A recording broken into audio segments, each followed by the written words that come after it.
Born in 1970, Charleston White would grow up with a mother who taught him the values of God, family, and hard work, while simultaneously looking up to his abusive uncle, who was a pimp. At age 14, he was convicted in the Texas Juvenile system for his role in the murder of Micheal Levy. 34 years later, he is a community activist, CEO of a charitable organization, social media influencer, and stand-up comedian. And he's not without controversy, whether it's him claiming Black Lives Matter, doesn't care about the black community, his beef with Deion Sanders, or his love for President Trump. Charleston White seems to always be front and center in the media. He's been attacked on stage, his social media accounts deleted, and even maced. Soulja Boy. Love him or hate him, Charleston White doesn't seem scared to speak his mind. On this episode of the Mike Busey Show, Mike sits down with his friend Charleston White, and they discuss the failures of the justice system, politicians trying to rewrite history, and the future of America. Man, goddamn, America fucked up.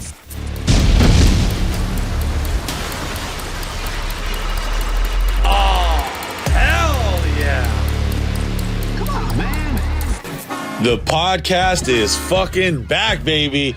After over a year of nothing, complete radio silence, I'm back to butt fuck the podcast game up, and we could not do it without our friends at hornblasters.com. Don't blow your temper, blow your horns. Use the promo code Busey at hornblasters.com. Without them, I don't know what I do. My friend Matt Heller is the most amazing motherfucker. You're supporting a small business. And let's be honest, we've all had a little road rage. You want to pull your gun out and just fucking murk somebody on the fucking highway? Well, with the Horn Blasters kit, you can hit them with a fucking loud-ass train horn, scare the living shit out of them, and just drive away with a goddamn smile on your face. So go to hornblasters.com right now, get yourself a train horn kit, and use the promo code Busey. You'll thank me later.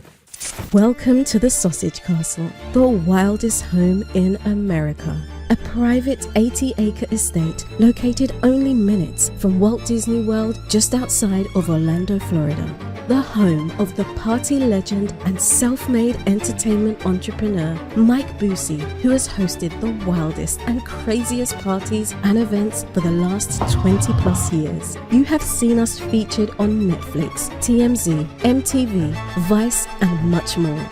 A second home to many of the biggest entertainers, athletes, and rock stars in the business. You never know who will show up. A place to play, work, and create. Countless movies, TV shows, and music videos have been produced and filmed at the Sausage Castle. This 80-acre entertainment complex has anything and everything you could imagine. Endless fun and wild activities to enjoy.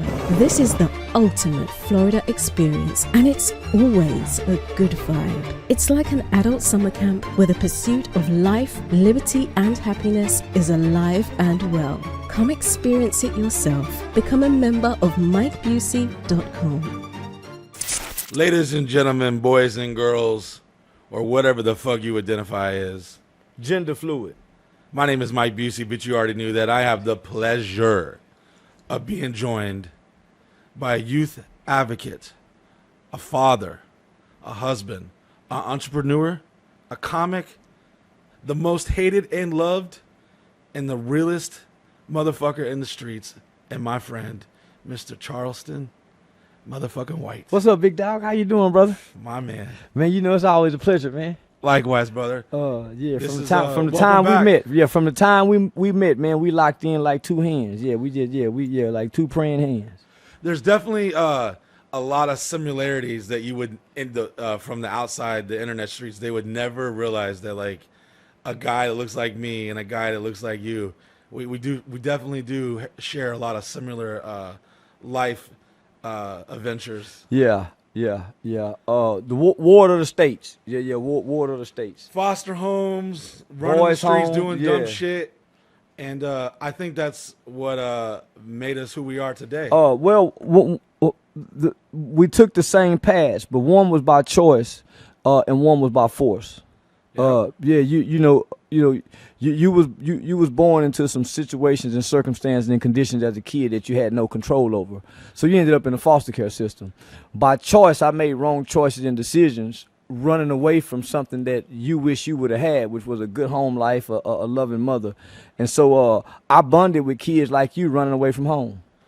I always found my bond with my friends because they were my family more than my actual family was. So running around doing dumb shit and just being a wild ass, and I just feel that that's a generation that we'll never see again. Yeah. You know, boy, you better be home before the streetlights come on. You can get your ass whooped. Yeah. Or playing in the dirt and making stupid bike ramps and fucking yourself up and just doing all the stupid ass shit.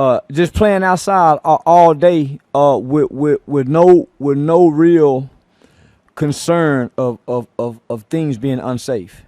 I mean, you look at the shit that goes on today. They wouldn't last 5 minutes in one of our homes back in the 80s. Yeah, and 90s. no. You know, we had kids was called ugly motherfuckers back then. You better go sit your ugly ass down somewhere, boy. Stupid motherfucker. And you know, there was no such thing as something was called he's battling with mental health illness. You was a retarded motherfucker. Sit your retarded ass down somewhere. Church tabernacle. Yeah, you were retarded. And yeah, the word retarded. With the hard R. Yeah. Yes, sir. The boy mentally retarded, man. The school even called you mentally retarded. So, you know, then there was an element at school that existed at every school, at every level of school, which was a thing or a guy or person called a bully. And there was no such thing as get rid of the bully. It was learn how to defeat the bully, learn how to stand up to the bully. Because the bully was like the shark in an ecosystem. Taking it away, it'll fuck up the whole ecosystem. We've all had our day ruined by a bully, and it was the biggest mountain you faced as a child growing up in the 80s and 90s. But now it's like right when I graduated high school, they were actually taking motherfuckers to jail for fighting. Yeah, But 2 boys. prior up to that, That's it boy was like behavior though, figure homie. shit But 2 brothers are gonna fight. So anytime you put a group of boys together, you're gonna have some fisticuffs. That's normal behavior. So when did they start criminalizing childhood boy behavior? 2 guys punching each other, socking each other. And I'm sure you can relate to this. Any boy you had a beef with and you battled it out, I don't know what it was. I don't know if it was just the universe. Y'all became friends. Every time. That was your homie. Y'all start out not liking each other and become childhood friends forever.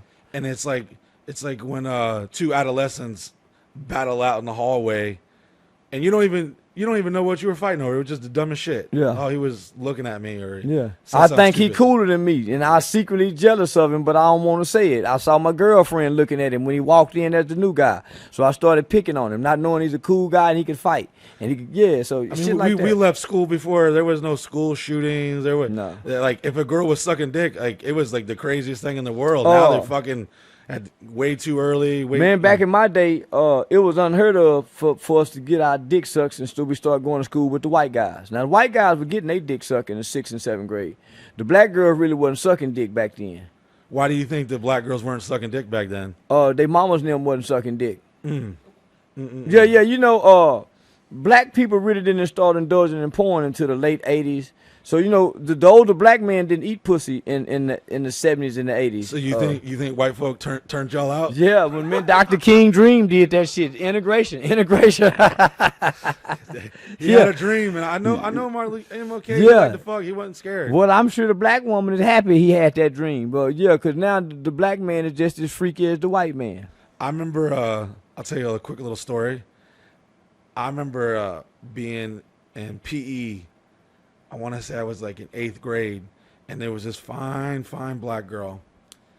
Her name was Tasha, and she had some big, and I don't know what it was, black girls, just their titties got way bigger faster than the white girls. Yeah, they did. You know, they're always thicker in places. They were more developed in school than the white girls were. They have the benefit of having things naturally that the white girls have to pay for. The lips, the ass, all that shit. Yeah. Well, I remember being playing around with Tasha, and I was sitting behind her. I was playing with her big ass titties. I was just in heaven. I was like, oh man, this is amazing. I was like, these are way bigger than Jennifer's. And then I was trying to be all smooth, and I was all massaging her neck and stuff. And I remember her looking back at me and going, now be careful. I ain't like those other girls. And I was like, what you mean? She's like, well, don't be playing with my hair. And I was like, oh, maybe I'll fuck with your hair. I'm playing with it and everything. That was the last time I knew I could play with a black girl's hair. Yeah. She was just like, that. You don't do that. You do not do that. And when I first started going to school with white girls, when they used to come to school, I didn't see white girl wash their hair every day. So they always smelled like shampoo, which was Vidal Sassoon. And I used to see all the Vidal Sassoon commercials. And all the white girls used to smell their hair. So when I used to sit behind the white girls, I used to smell their hair. So I had a fascination with white girls' hair. So part of my attraction as a kid when we first started going to school with white girls in elementary was white girls with curly, pretty hair that looked like it was washed and smelled like Vidal Sassoon. So, but Moose made it look like that, and I didn't know it would be Moose. I thought they were fresh out the shower with that curly, pretty hair like that. There's definitely a couple learning curves when you're going outside of your kind, growing up, and you're learning certain things you can't do. Like I went over to my boy Hawk's house, and it was the first time I seen plastic on a furniture. Even in the hood. So that's all during the 80s. I went to Hawk's house, whole fucking living room set on plastic. I said, Hawk, what's going on? Y'all just move in? He's like, he just looked at me like I had two heads. and then I looked over, there was a little china cabinet, and I saw Black Jesus for the first time. I go, what the fuck? It ain't never been no black Jesus in my house. It's always been the blonde hair Jesus. Hell, it's always been white Jesus. I save you. We were riding around in this Bonneville, and he lived in McLaren Circle in Osceola County. Sam Hawkins, one of my dear friends to this What's day. up, Sam? And I remember him fucking this white girl over the back of his Bonneville. And I said, hey, man, let me go inside and get some Kool-Aid. And he goes, all right, but listen, my mom going to be home. Don't you fucking, don't sit on that couch. And it was like, he came in, it was like a fucking museum. It was just like plastic. No one ever sat on it. Yeah. I didn't get it. And it was like, there's learning curves when you meet different people from different backgrounds. And older black people back then, you couldn't mess their furniture up. So they didn't buy it for you to sit on it. They bought it to look pretty and to be nice. See, these are things I learned along the way. That was the day I met Black Jesus, and I was like, damn, Black Jesus, he's a fucking vibe. He looked like he looked like he was having fun. See, most people don't realize, man, black people couldn't afford the luxuries of having color TVs and Cadillacs in nice furniture in a nice house in the 60s and the 70s. So in the 80s and 90s, when black people began to advance a little bit more in the blue collar world, advancing into the middle class to the upper middle class of America, now they can afford color TVs and nice pretty furniture. So it was about preserving those items, because that's why now today we're so materialistic. So we started early then worshiping the things that our ancestors couldn't have and afford. So that's why we worship tennis shoes and our clothes and the high dollar name brand shit, because that give us value in some sort of a status, and that status quo system. So when I grew up, I used to see all the rich kids and they had the Jordans and all the nice shit. And I had some crunchy ass Walmart shoes on. Yeah. And I remember Shaquille O'Neal, them motherfucking Shaquille O'Neal shoes. Shit, if I was lucky, I was lucky if I had them. I remember having a pair of Rawlings, like the baseballs. Yeah. Rawlings had a Walmart shoe deal. And I remember being they looked fresh as fuck. Yeah. But they had the fucking Rawlings look. You better not go around no name brand loving crew. Yeah. So I had to take a Sharpie and I colored it out. And I remember, I don't know why this just still resonates in my mind. This dude came up to me. He was like, "Hey, nice shoes," and I immensely wanted to fight him because I thought he was mocking me, and he was like, "Yo, what the fuck?" Yeah. And it took me for a second to realize he didn't realize that these were Walmart shoes, and he was really peeping. I'm like, "Yo, where'd you get those?" Yeah. And I just remember growing up hand me downs. My dad at one point, I remember we went to a Big Lots, and he was like, "All right, boy. There's 5 days a week. You're going to get 5 shirts and you can get 5 bottoms and 5 tops. And that's it." And I'm sure you heard, you better get all your school clothes outside playing and shit. And I remember literally having to go to a Big Lots, which is a down south, shitty Walmart, and trying to find 5 different colors so I wouldn't be embarrassed. So they wouldn't be like, "You wore that yesterday." Yeah. And I went to an all black school, a couple of them. One was in South Carolina, and you can't half step around the sisters. They will fucking roast I learned how to talk and how to walk around black girls because they will fucking they say the dumbest shit like, oh, yo, boogie ass head. And then the whole class laugh. And I was like, that wasn't even funny. And you can't fight it. You can't come back from it. They just say the dumbest shit. You got to be witty and know how to, snap back with your verbal judo. Yeah. And if you don't have it, that's it. You're toast. You'll never get their respect again. Yeah. And, so growing up, not having those nice things, I envied those kids. Well, that's why so many fights in the inner city at the black schools, because everybody's jugging and joking on each other about what they don't have or what's the lack of, right? So the kid that's coming to school, the first month, the first week of school, everybody's looking to see what everybody's wearing. That second week, everybody's looking to see who's repeating what they had on the first week. That third week, now it's really roasting session. Yeah. You know what I'm saying? It's crazy how that simple mentality, we grow up out of it, but we kind of really don't. No, we don't. Because then when you fast forward 35 years old, 40 years old, what kind of car they drive? Oh, yeah, you're looking at your neighbors. You're looking at your neighbors. Hey, you're looking at your neighbors. Yeah. What the fuck? They got the old TV. They don't got the new. Yeah. So I feel like it's a thing that crosses all cultures. I remember the first time I was at a white kid's house and we stayed the night. His name was Ricky Enns, and his parents didn't want me staying the night, and they didn't know I could hear him. But he was like, "Get that poor white trash kid the fuck out of here," and I was like, I didn't understand what he meant, and they lived in a nice neighborhood. Yeah. And back then you would do like background check on the kid, like, all right, who's his parents? Yeah. My mom want to talk to him, want to know where they're from. Yeah, all that. And I remember just being like, oh damn, I guess I'm the wrong kind of white. I guess I ain't white enough. Yeah. to stay at Ricky Enns' house. And fast forward 20, 30 years later, I seen him on Facebook. And I don't know why, I must have been caught in my feels or something. One night I was drinking. I was like, and he's like, hey, you remember me? I was like, yeah, you remember me? He goes, yeah, man, what's up? I was like, remember that time your parents said my broke ass couldn't stay in the house? I was white trash? Yeah. He wrote back like 2 paragraphs. No, she didn't say that. No, I just didn't respond. Yeah. Something resonate with you. And I think this takes us to where the things that you've experienced growing up has made you who you are today, and that's probably a lot of stuff that I feel that kids these days don't get, that character development. Yeah, and you have a choice growing up. Unfortunately, you're not old enough to think, or your mind's not developed, and you're doing stupid shit. And sometimes they get caught up in dumb shit, and it's very quick and easy to just boom, and you're trying to out gangster everybody.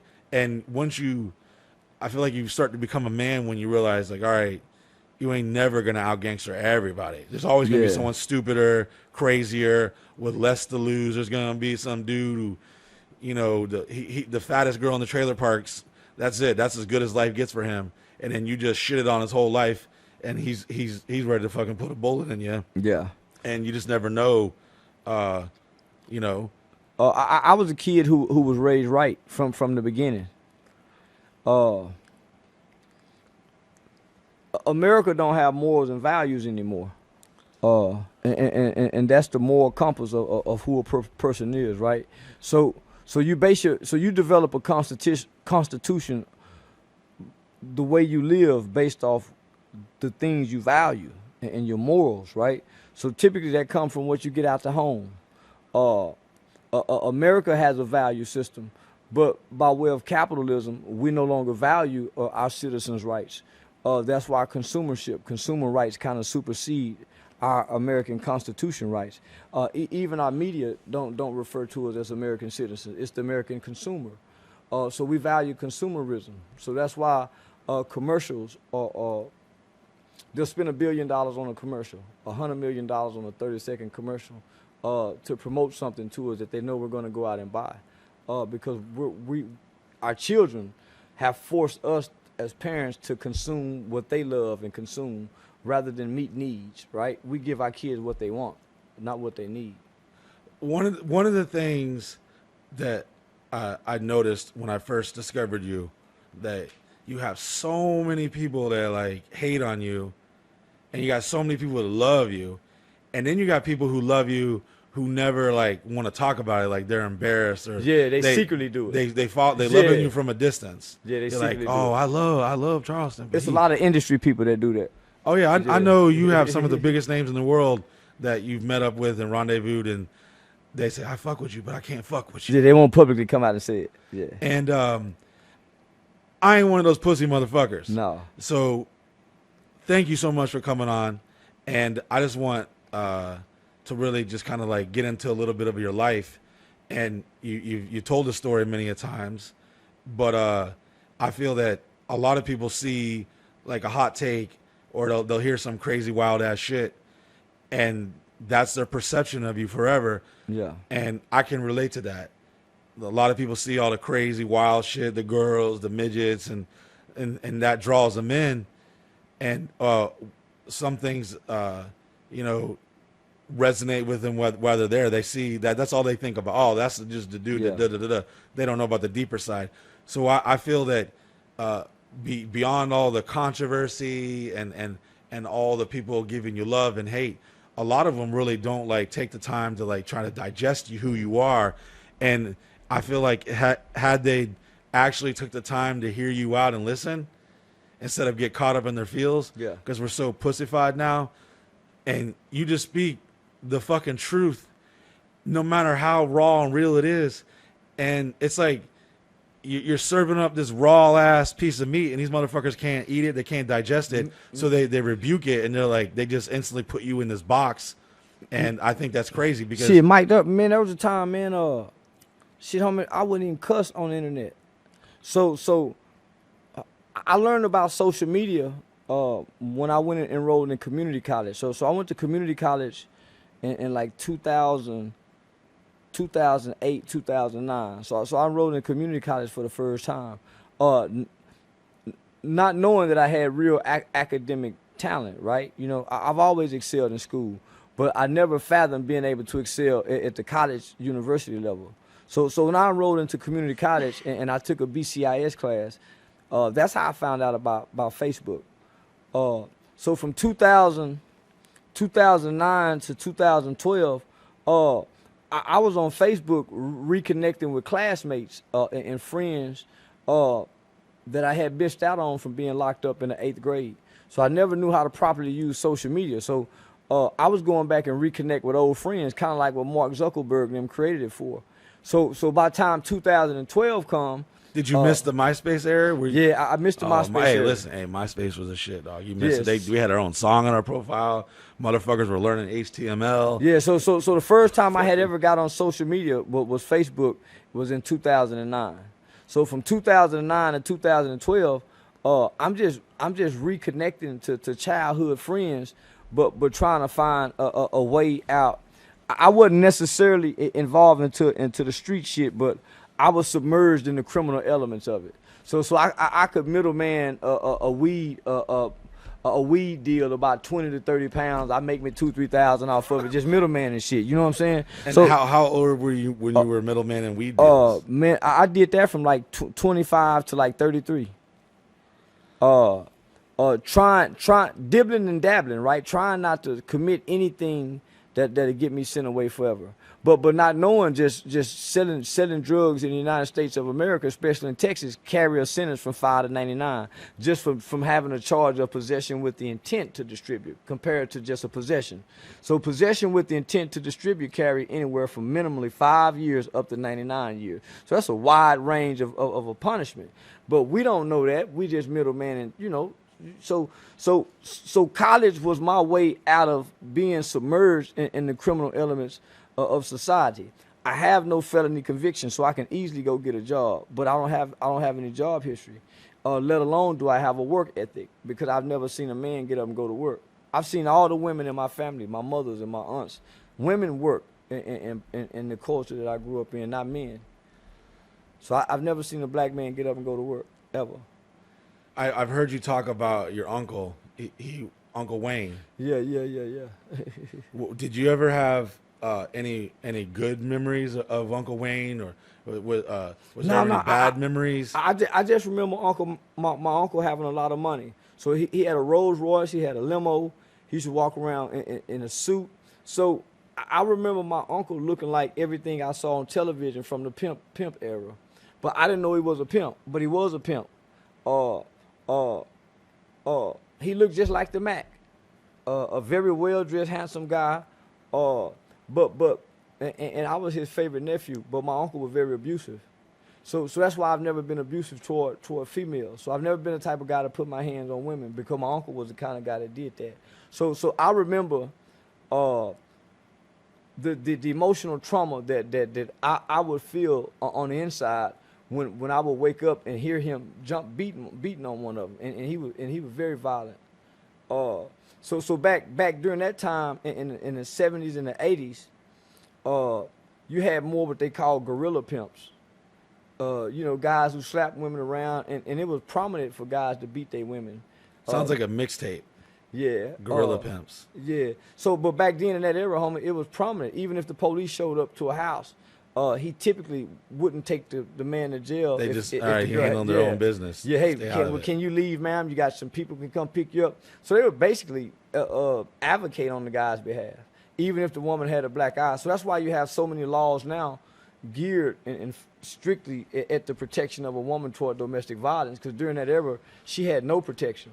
And many women was coming to even more abused afterwards, after calling the police. So my uncle was one of those kind of guys. And I think to this day, even when he once came to hear me do a presentation at Texas Western University, and it was partnered with the criminal justice and criminology department on human trafficking. And so you had you had someone from the district attorney's office, someone from traffic 911, and so I had a presentation to do as well in the panel, and my uncle came to hear me talk about that, and so I shared how I grew up wanting to mimic him being a pimp, because in the black culture, pimps are kind of glorified and idolized like they would any other basketball player. It's not frowned upon. And when you look at the elements of pimping, it's probably it's a horrific thing to do and to be involved in. So we make it look pretty with rap music and movies like the Mac and stuff like that. But when I look back on it, I mean, my uncle was vicious, but he had a great impact on me, because he kept me with him. He would ride me around while he did this. But I was afraid of him too, in the same sense. So I can't remember anything good other than him spending money, taking me to McDonald's. So you got absent father, you got a pimp uncle that you see now and then. Yeah, and then I had other violent uncles. My uncle Butch was a man in the streets that had a reputation for killing people. I had another uncle who grew up in California, that was a very handsome, fly, womanizing player, kind of gigolo, kind of guy. He was fucking the fat white girls for a nice place to stay. Well, no, he worked at General Motors with my mom, so he was a handsome guy that when I got ready to go to school in the morning, I made it my business to go in his room to see what different woman he had with him. So he had all the bad, pretty women, and so I got to see a titty hanging out. Steal some dollars off the dresser. Boy, get your ass out of here. Yeah. So I made some lunch money, so I was intrigued by what grown folks did as a kid. But my mother is trying to raise me right and shape me in the right direction. But I never saw any positive males. So you hear what your mother is saying, but I'm trying to hear and see. Yeah, I hear what you're saying, but I can't see it. So it don't make sense, because how I can't paint this picture if I can't see it. So I've never, I don't know no man who's been married to one woman forever. I've always said there's something to having a traditional mother father with enough femininity to tell you I love you and say it's okay, and enough masculinity to say, boy, I'm gonna whip your ass. And what we always want to hear is, I'm proud of you, boy. So yeah, mama, I hear what you saying, but you saying this on your way to work. So she's busy, she's working. Man, she's saying she's trying to correct, teach, discipline, and provide structure within a short amount of time before she goes to work. So man, you talking about the 80s, the blue collar worker. My mama works at General Motors. So the blue collar worker, at that time, America began to stand on their shoulders by creating their American middle class, and then having some form of a ladder that took you from middle class to upper middle class, right? So we went upper middle class. So my mother's providing a great home life. We're financially stable. Man, we got everything we want. Our needs are being met. But you're trying to tell us this as you're going to work. So when you go to work, guess what? Our uncle's coming over. So our uncle's coming over. They coming to cook dope. They bagging up weed. So we seeing this, but we don't know to say, hey, mama, Uncle Wayne came over here and was cooking some stuff and, man, a whole bunch of weed. So my uncle could make fake weed. So he could take sage, egg, and men mix up this shit, homie, and make pounds of fake weed. Man, he was a bad motherfucker. And he was. So, but we don't know to tell our mother this, but because we think this is normal, because we don't have nothing to compare and contrast other than what our mother is saying. So when we cut on the television, what we see on the television is a reflection of our uncles. So it's almost being propagated and promoted to us, because the gangster image is now starting to be glorified in the 70s and 80s. So we hadn't even reached the full throttle of gangsterism in the 90s when NWA come with the fuck the police. So we're already being desensitized to accept this gangster shit. We got the Mac, we got the Superfly, we got Dolomite, all the black exploitation. There films, you go. all Come that on, stuff, man. yeah. We had a whole era and generation of this shit. Which was pretty fucking cool. It goddamn right it was. If I hear Shaft, once I hear Shaft, I'm like, all right, I'm ready. Shit, you goddamn right it was. I mean, that shit was cool. It was, but with a young and impressionable mind, you think this is the way the men are because this is the only thing that you see. So you don't see George Jefferson, who you don't see George's struggle before him and Weezy go get the high rise. You see what I'm saying? You don't see that struggle. They weren't moving on up at the moment. No, they had already up, Nick. So now he got the white concierge. So you don't see that struggle. You see good times, but shit, nigga James them struggling, and he the mean daddy. He ain't the loving daddy. He ain't never smiling with the black Jesus on the wall. So shout out to Black Jesus. So here come Uncle Wayne in a motherfucking Rolls Royce, badass 3-piece shiny suit. When he get out the car at the family reunion, you're watching how the whole family treat him. So it's no different than the uncle with all the jewelry on and the money, and he sell dope and everybody kiss his ass, but he's no good riding motherfucker. Yeah. So it's no different. So as a kid with your young and impressionable mind, who you want to be like, Uncle Wayne or Uncle Joe? The goddamn me getting up go to work. Man, I want to be like Uncle Wayne because I'm seeing how he's getting treated. They whispering about Uncle Joe.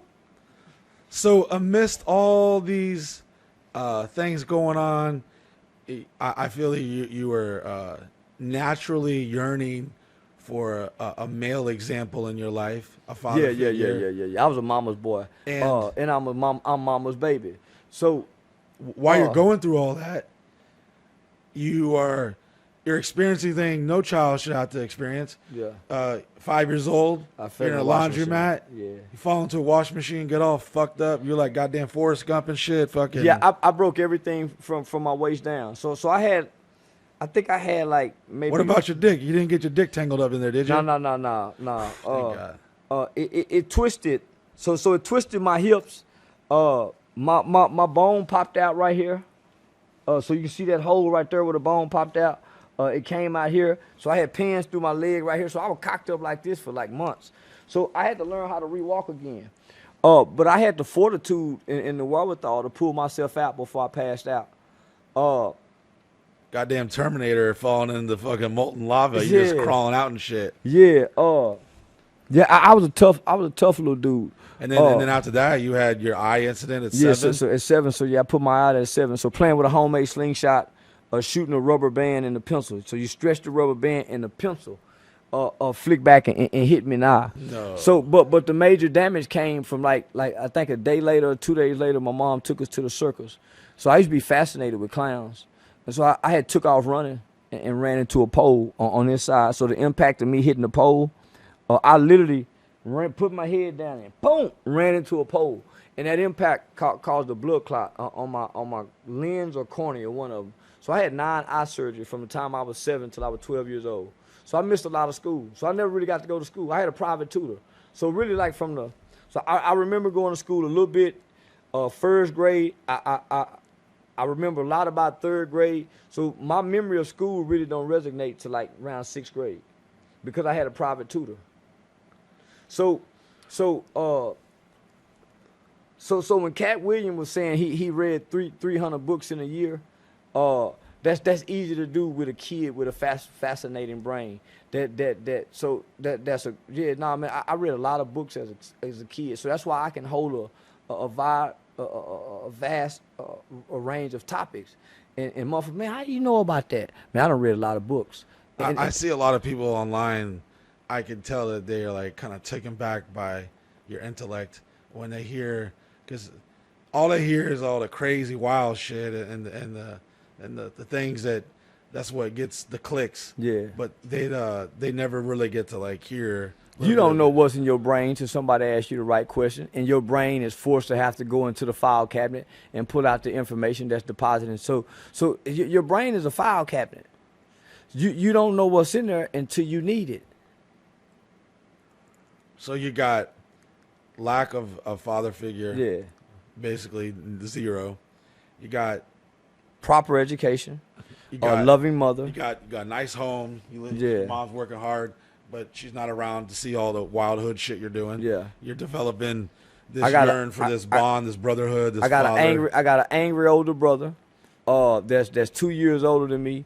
That's kind of like my hero, my superhero, because he was mechanically inclined, so he could fix anything that I could break. He was like a problem solver, but he was an angry kid. In my mind, we don't have no reason to be angry because we hadn't been abused, we hadn't been molested, we didn't grow up neglected. My mother was loving by giving. We didn't get a lot of hugs. We heard I love you. But she wasn't real affectionate, but she made sure she loved you, right? Because she gave you consistent discipline and structure. But her presence, but because she had to work.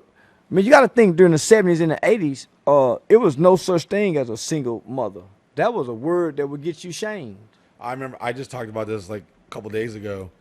I was telling a younger girl, I was like, there was a time in America that if you were asked like, hey, where's your mom and dad? And you told them, oh, they're divorced, they would look at you like the biggest piece of shit in the world. My dad's not around. Well, most kids couldn't come spend a night at your house if your mother was single. Other families frowned upon that. And you have to think, there was no help for single mothers back then. That was like a scarlet letter, homie. And single mother, now, what? 25, 30 years later, it's like, if your parents are still married, you're like, oh, wow, really? Wow. Yeah. Yeah, like, you're wow, like, you're like a dinosaur, yeah. Yeah. It's crazy just in a couple of decades how quickly the social structure can change. Yeah, so there wasn't a lot of help. So then you have the concept of tough love that was starting to become that was starting to be integrated in child therapy, right? So my mother went and got this tough love concept when I was around 12 years old. Well, to us as a kid, you neglecting us. Tough love, man. You've been a yes mom all our life. Okay, I get it. So now we're becoming adolescents who's starting to become juvenile delinquents. So there's a difference between adolescent and a juvenile delinquent. An adolescent is going to do things, rebel, talk back, be smart, maybe sneak out. A delinquent is going to commit crimes. Steal cars, break windows, break in abandoned business. So there's a difference. So there's a lot of kids that go through the adolescent stage that never go delinquent. I went through the adolescent stage and went delinquent because of the culture, right? So As far back as I can remember watching movies, everything was about pimping, gangster. You had Penitentiary 1, Penitentiary 2, Penitentiary 3 with Too Sweet. When you cut the TV off, you see your Uncle Wayne, you see your Uncle Busey, you see the Uncle Curtis. So all these guys are coming home from prison when you spend a night over your friend's house. So I literally grew up believing that being a black man was going to jail. I don't know no black man that didn't go to jail. So as a kid, I always see statistics on like the absenthood of predominant black fathers. And the what do you think that is? Like, the statistic says almost 90% of males who are in prison come from a single parent home. Those are high statistics. Not only that, when you look at the guys who's in there for rape, when you look at the almost 60% of high school dropouts come from single parent homes. 75 of teenage pregnancies come from single parent homes. So then when you look at the black community, you got 74% of black people coming from single parent home. When I think about my childhood friends, I don't know too many was raised with their fathers. And the ones who were raised with their fathers went a whole different path than most of us who were raised without our fathers. They seem to be a little bit more confident, have a little bit more, they don't battle with the extreme identity crisis issues compared to us who was just raised with mama. They seem to have a better temperament in controlling their anger, those that was raised with their father. They seem they can be coached more. They can be taught easier. I had a guy working for me for a few years, and he was raised by 2 lesbian women. I'm sure they were amazing fucking moms. Yeah, I bet he fucked up. Yeah, but he was soft. He was soft as fuck. Yeah, I bet he fucked. Yeah, I bet he a would real fall in win. love with hoes and crying and just didn't know which way he was gonna go in life. Yeah. And I don't really like. I try not to look in too much of the dynamics of the gender or the sexuality of things, but I do. Numbers don't lie, and the statistics do show when you have a healthy masculine and a healthy feminine structure in the home, it definitely gives an adolescent an advantage. So my mother discovered the antidote later. Okay, let me get these boys around some positive males. But she made the mistake of her trying to go pick the positive males. Well, you can't force a man into a boy's life at the adolescent stage if he hadn't grown up with a bond or an established relationship with him. So my mother went and started to go get, them distant uncles and distant cousins who think they can come over and, yeah, boy, I'm telling you, mama want me to whoop your ass. I had to come over here and I'm going to whoop y'all ass. But me and my brother at the age now saying, man, we'll kill you. We'll whoop your ass, motherfucker. You try, yeah. Because our resentment and our anger towards our father is now starting to meet the growth of our development, meaning we're starting to become in puberty. So, we getting a little tougher, we getting a little bigger, we getting a little stronger. And that's when the kids start telling mom and dad, F you can't tell me nothing, because now you can take the whoopings. Now the uncle that think he go come whoop you feel like you can whoop him now. So now you starting to stud up and stand up to the uncles that you once respected. The dad who was partially in your life that's trying to come over and play disciplinary dad, but he wasn't there in the beginning. So that's why a lot of kids are jumping on their uncles, their dads, and their grandfathers, because here you are, mom and them been making you the whipping man every time I get in trouble, and we don't have a real established relationship. So now you're gonna try to come talk to me, and now I think I'm tough, and you ain't talking to me like I'm no punk. So that's why you start to see the boy buck back at the coach, or the PE teacher, the science teacher, because it's their inner resentment. Yes, they're resentment. deflecting it to that one male that is in their life. They call it displaced anger in the anger management classes. So it's called display. You're really mad at your daddy. And then you asking your mother questions, and she's not really giving you answers because she mad at the nigga too. That's why I tell my man Rowdy Rob, his father wasn't around, so I said that's why he's always angry. He's mad like his daddy wasn't around. Hell yeah, but it's a joke. But man, listen, me and my brother had. Everybody wish my mother was their mother. All of our friends, man, I wish your mom was. But my brother, the oldest. But man, that nigga was angry for whatever reason. We've never been abused. We had everything we want. But when I was about 9 years old, he probably about 11 or 12. I might have been 7. But he looked at me one day and said, man, when I grow up, I'm going to kill somebody.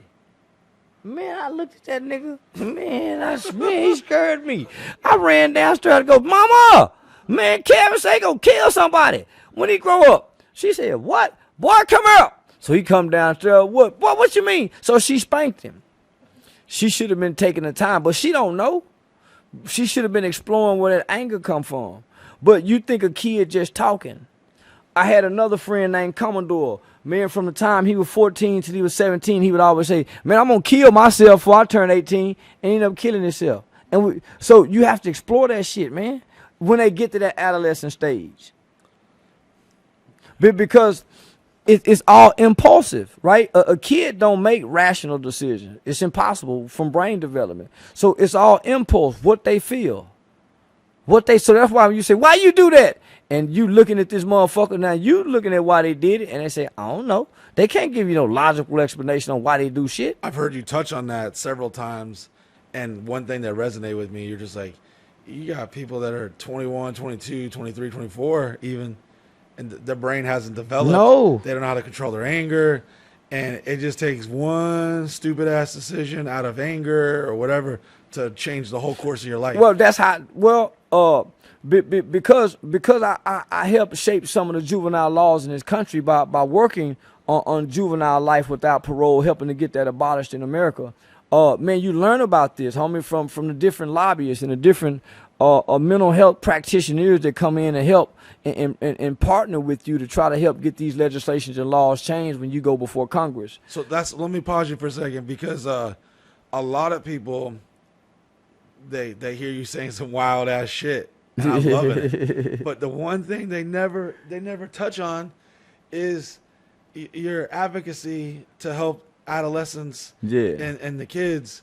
And I mean, you have a whole organization, Hype. Yeah, I've been on the front page of the American Bar Association Journal from doing youth advocacy work. Say that again, because when they see you and hear you and all these wild ass shit you do and just they have a problem processing that. Say that again. Most people just know attorney and lawyer.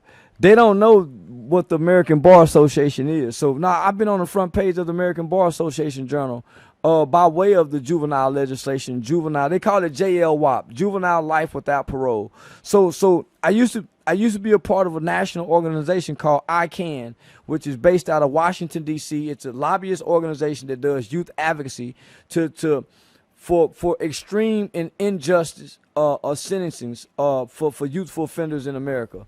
Well, I once was a youthful offender, but because of my mother was financially stable to afford some of the best lawyer representation in Fort Worth, Texas, which was a guy by the name of Carl Mallory and Louis Stearns. Well, Mr. Louis Stearns ended up becoming Judge Louis Stearns, so very popular judge. But because of that, man, I was facing 40 years. My co-defendants got 75 years. One got 99 years, went back on appeal, got 25. Mother co-defendant, who was 15 years old, he got out on bond and ended up dying by the police in a high-speed chase. But, man, from Dewberry had 28 years at 15 years old, did almost 19 years. My friend Jose Rodriguez had 30 years, did 22 and a half years from age 14. My friend Terrence Sampson had 30 years. He did 29 years on a 30-year sentence. So all of my childhood friends committed murder when we was children, but they had extreme sentences where they spent 18, 19, 20, 21, 22. So, man, 2 to 3 decades in prison from choices and decisions. Even though they're crimes, they're still choices and decisions that we made as children with undeveloped brains. And when we made those choices and decisions, America didn't have the knowledge and the data and the research that they have now that says, hey, the human brain does not develop to around at this time. The insurance companies had the information because that's why the insurance rates go down at 25, right? So the insurance company had the information. Yeah. So, but the courts and nobody knew that these mitigating factors should be applied when looking at children. So up until 2016, America, Sudan, and North Korea. So think about this. Sudan and North Korea, those are our enemies. So those are two of our country's main enemies. but we're in the same category with them that would take a 12-year-old, 11-year-old child and sentence them to die in prison with a sentence of life without parole for something that they did at 12 years old. And this is America. Think about that. So America literally was sending children to prison at 12 and 13 years old in the late 90s and 2000s. And these children was walking the grounds in adult prisons up until 2016. That's unbelievable. So I had no idea of this knowledge. So I grew up in a state where the most that you could send a kids to is up to 40 years. And they would sit into the juvenile system up until they're 18 years old, or they would have to have a certification hearing where they would be tried as an adult at 15 years old. So then they started lowering the certification age to 14 years old, where they can send a 14-year-old to prison. So then they started lowering from 12 to 10 years old, where a 10-year-old can be sentenced to 40 years. So this is here in America. But understandably, it's right after the Columbine shooting. So America wanted to make an example. So part of Governor Bush, his election strategy was to be tougher on juveniles and tough on juvenile crime. So that's at the state levels.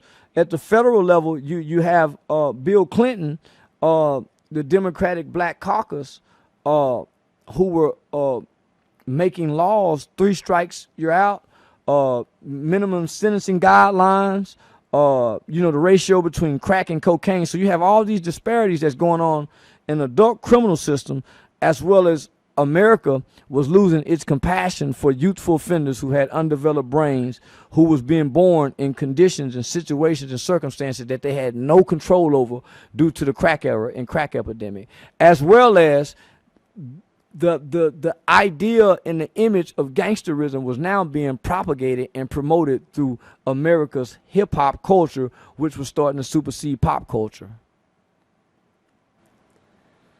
Yeah, I had me a few gangster rap albums myself. I definitely was partaking in some hood rat activities as a child. So you ever see the movie Stand By Me? Yeah, man, one of my favorites. One of my favorites. And when I hear you tell the story about you and your other homies and your brother, and it reminds me at the very end of the movie, Richard Dreyfuss is narrating, and they're all meet back up in Castle Rock after they went and seen the dead body, and they all like kind of slowly fade away, and the narrator is telling you what happened to these kids as they grew up. And when you tell this story about how your brother got this and this guy got that and he's dead and that, it reminds me of that movie at the very end when they all just go off back into life and they get caught in the system. As children, that's what we did, right? We all met up after leaving out of our homes early in the morning, and we went on an adventure, right? We may walked across town, rode bikes, caught the bus, but we was away from our homes. Culturally, we may went fishing. We get with our white friends, man. Our white friends got fishing rods. Our white friends got a Nintendo. Our white friends got the Nintendo, but they got more than just Mario Brothers, Duck Hunt, and track and field. They got Contra. Up, down, left, yeah, right, yeah. Left, right, BA, select, A, B, B, B, A, yeah. They got all the snacks. They got all the snacks. They go on vacations. They go places. So they have more things that's accessible to them.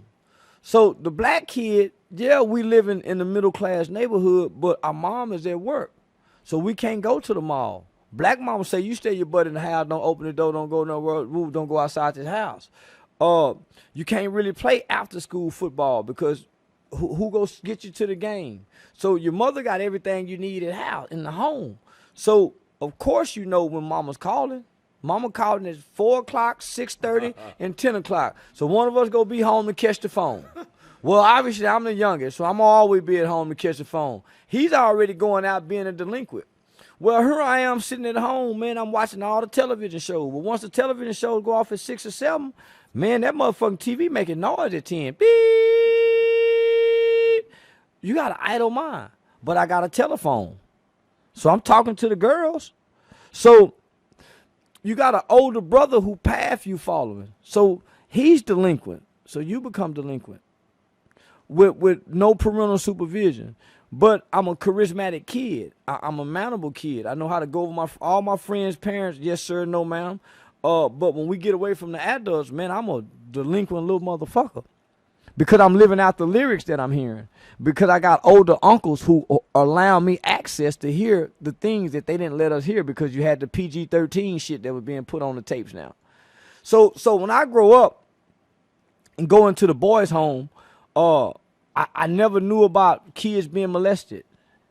I didn't start hearing about kids being hungry and neglected till some of my aunts started getting on drugs, and my mother would have to go get my cousins from hotels, and the dog been there dead, and they hadn't ate for. So I didn't know that type of stuff existed. But when they came to our house, I would be mean to them because now they invade my space. I have to share my mother with them. So when I landed in the boys' home and started hearing stories of other kids, I bonded with those children, and they became my friends to this day, because their trauma and pain. Now here I am, homie. I'm running away from a good home to go be with kids who would trade places with me any day, and I end up taking somebody's life to do this. I wasn't an actual shooter, but I'm running with kids who had to steal. I'm just stealing for fun. VCRs. You had a thing for starter jackets. Who didn't want a starter jacket back then? Yeah, but I got a starter jacket. My mother just bought me one. My friends don't have one. And you still out there just wilding out. Because I ran away from home. I couldn't go get mine. See, I had started, so you got to think 12. So I didn't really start rebelling because at 12 years old is when I had one of my last eye surgeries. So in the 6th grade is when I had one of my last eye surgeries at 12. So I'm really sheltered from up until 12 years old, homie. I think there's something biologically inside of a male that we always love our mom and respect our mom, but we never really fear her like we would a father. Yeah, no. And I think that's the thing that gives you that boundary and that little like, all right, motherfucker, fuck around and find out. Yeah. And when that's not there, that leads to other shit. I've never been spanked by a man. I've never really had any discipline by a man because I didn't play sports really. I didn't start really getting discipline from a man till I started going to juvie. And the mean juvie workers coming in the morning. Shut up, boy, y'all be quiet. I had never had no man yell at me. So I secretly I longed for it. Even when I got in trouble, the mean principals and stuff, I should love that attention that they gave me. Because I desired to have it at home. I secretly desired it. I act like I resented it. But part of the satisfaction of getting in trouble, I got to go to the office and meet that male presence. And back then, man, I don't know if there's so much today, but people really believe, especially like teachers and juvenile workers, they really displayed a belief that they could really make a difference in our lives. They would go over and beyond, even man, suck my dick, man, fuck you. You don't know what you're talking about, white man. They really would go over and beyond to try to convince us the good that they would see in us. I feel like those teachers and coaches and positive adults, I feel like they're lesser and less these days, because you went from, all right, boy, make sure you brush your teeth and learn this, learn how to make your bed, all the things that you learn in life, and now I feel like they're over here trying to convince them to chop their dicks off and do whatever. So when I grow up and I finally get in a position to become what I needed in life, for one was a mentor, number two a youth advocate. I didn't know children could be sentenced to life without parole for things that they would do at 13 years old. So when I got that knowledge, it changed me, because I realized how fortunate we were from having being in Texas, committing. Me and some of my friends, and I don't say this to brag. I say this because this is America, and America have always believed in giving people second chances. We was given a second chance at life because we made some wrong choices that end up costing other people their lives. Tell me about that day.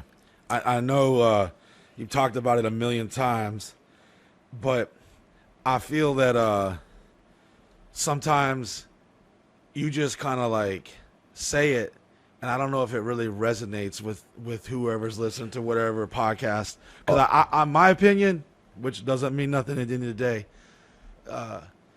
I feel like your whole entire life has made a full circle, and now you're taking what you've experienced as a child and a young man, and now you are coming back and you're changing the world and you're impacting people, but you're doing it in your own way, which I can relate to so much.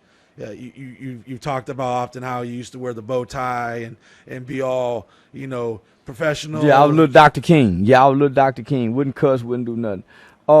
And what was the result of that?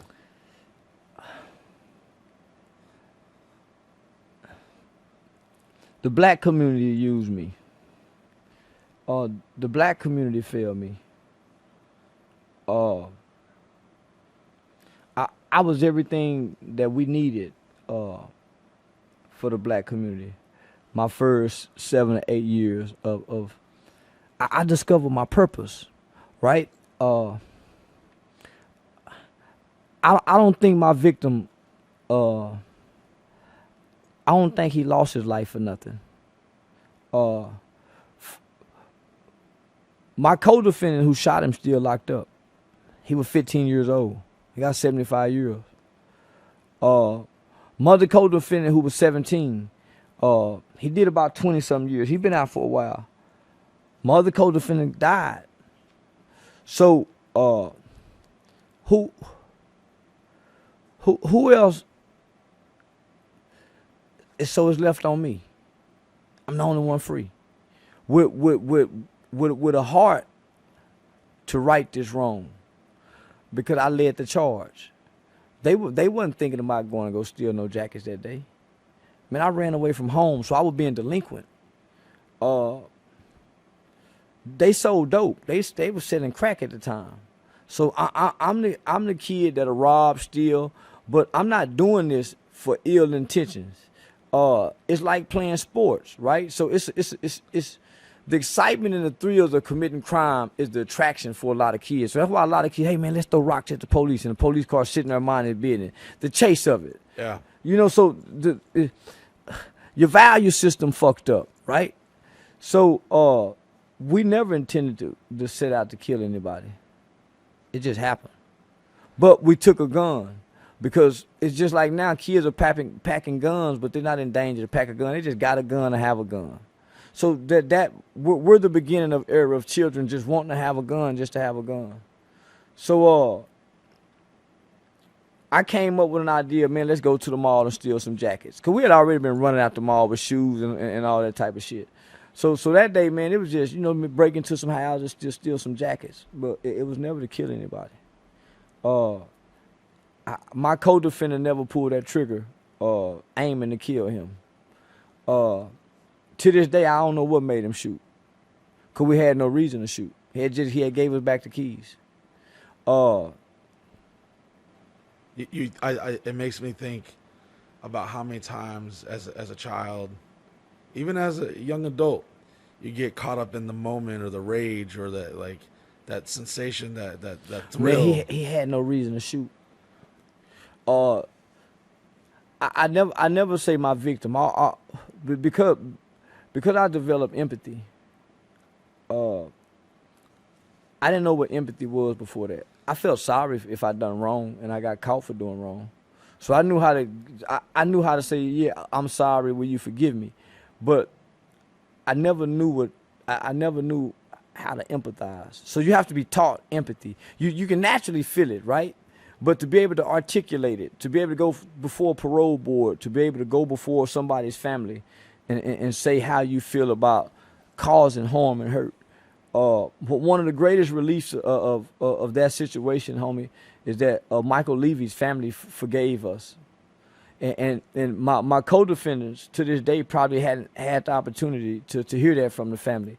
But when I went back to my hearing at the age of 18 in 1995, I got to look the family directly in the eyes and hear the words, "We forgive you." So that's part of the reason why I didn't go to prison, but because of the family. But I couldn't imagine how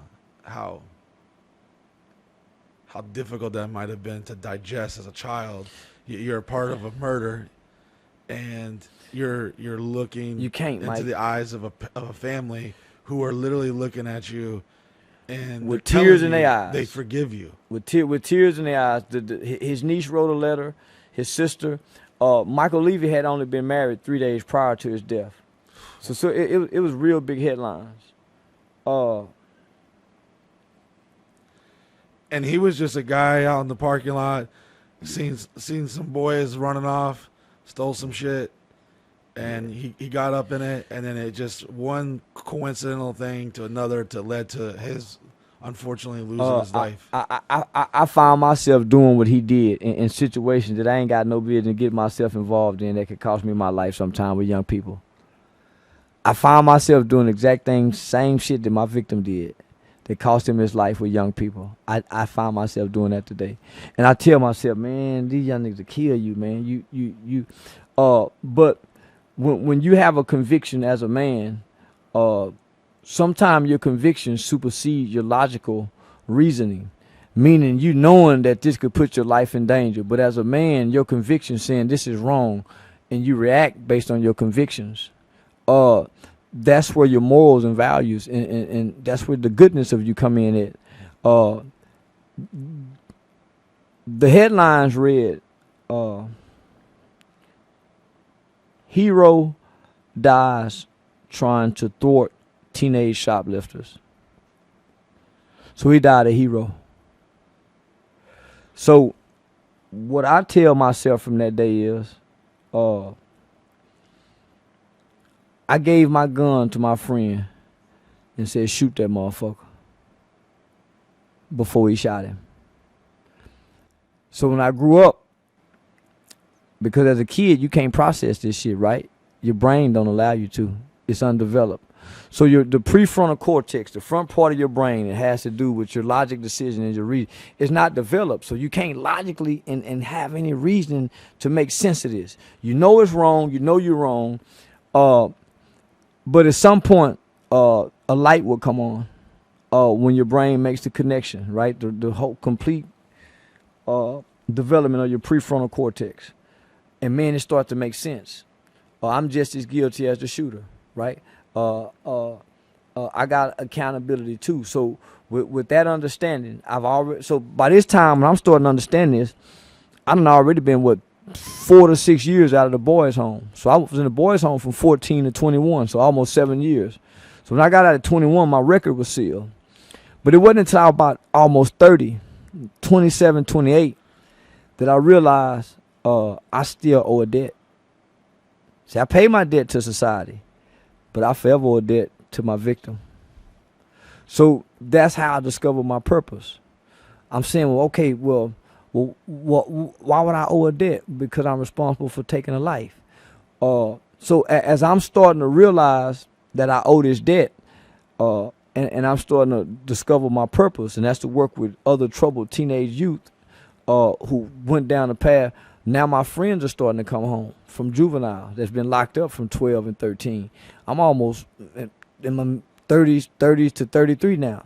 So I'm starting to realize, man, y'all been locked up ever since we were kids. You just now coming home? God damn. So that's when I discover I have a unique youth organization amongst me and my friends. And that's when I just start, discovering my youth organization.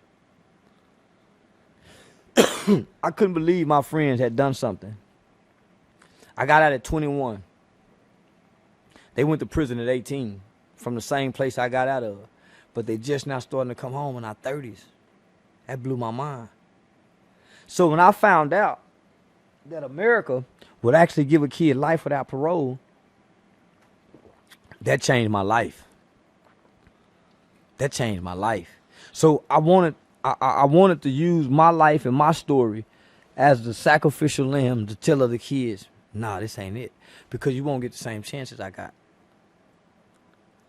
I think that's one way that you can truly make sure Micheal Levy never died in vain, and you can impact so many people in a positive way, because ain't nobody trying to listen to, come here, son, let me tell you something. Don't you be doing that. They want to connect and relate, and the wild shit you saying, and you just the cool unk. Yeah. That's it. You unk that everyone's like, oh man, that's unk. He's cool, man. Look at him Well, hanging out. with I that got guy. everybody's attention. Sound like I was bragging about killing a white man. See, that's how I got everybody's attention, because I was arguing with gang members, right? I was arguing with gang members. So I'm going into the schools talking to the kids, and the only thing I got to get their attention is I've been locked up for murder. The only thing I got to keep their attention is every week that I'm coming in, I got another guy saying he's been locked up for murder. So almost for a whole year straight, going to J.D. Hall Learning Center at Lancaster ISD, man, 52 weeks, I got a new guy in there talking about he been locked up for murder. And they all done. So this got the kids' attention. But after so long, we can't keep telling the same stories, right? So from there, I started to develop how to create youth curriculums and youth programs, youth engagement programs, youth development programs, a self-awareness program for kids of all levels, moderate, minimum to high risk.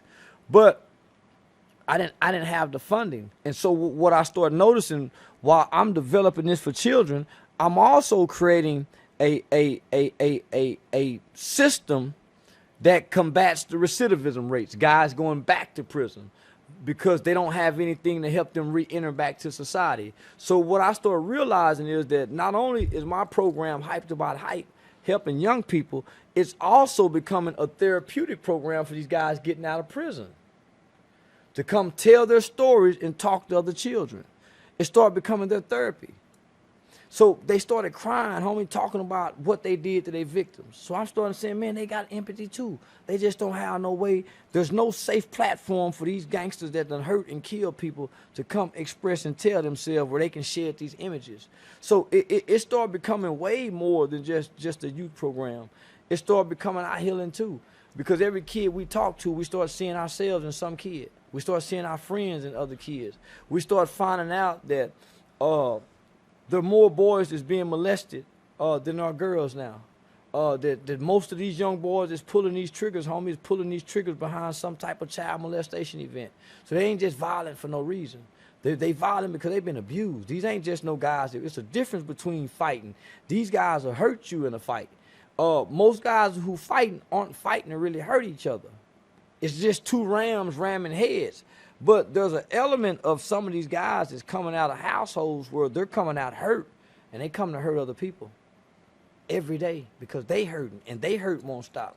So if I got a toothache every day and it's an extreme toothache, I don't give a damn about nobody else's feeling because I'm in extreme pain. How can I care? And this motherfucking tooth hurt. I know you said you should remember, hold on, man, God damn.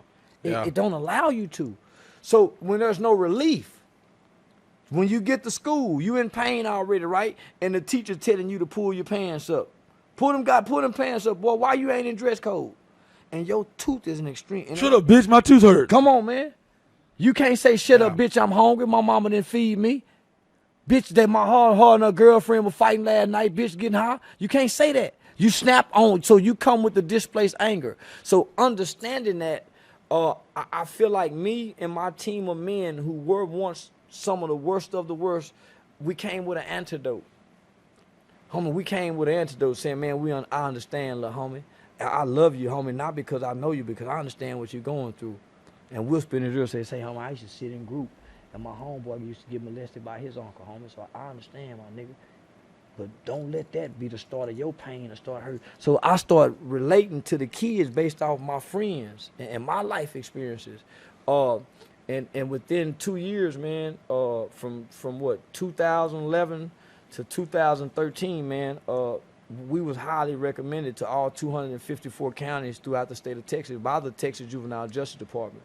And that's the part that blows me away is that people will see you and then this right here just blow their fucking wigs back. They're like, hold on. Well, what now? He did what? He does what? He did what? Like what? Yeah. Like all that shit. It's hard for them to digest because they just. I woke up one day and I told the old man, I said, man, Pops, man, I don't want to do wrong to people. Because I was starting to feel like I was developing an anger for black people. Because here I am working in the community, and all I needed was black people to join in and help me, and we probably could have got all the grant funding in the world. But at that time, you got the creation of the Black Lives Matter movement, and it seemed like black people were becoming more angry and hateful, rather than to become more of a group of people that people would desire to collab with. So I didn't want to be an angry black dude in America. I didn't, man. I've never heard my mother make excuses and blame. So I never wanted to have a victim mentality. I didn't want to be a victim-minded black man. But I found myself going in that direction because of what I was grouping myself in. You know, the pro-minded blacks at the time. So man, one day I just said, fuck this shit. Right. It was right after the Zimmerman and Trayvon Martin verdict.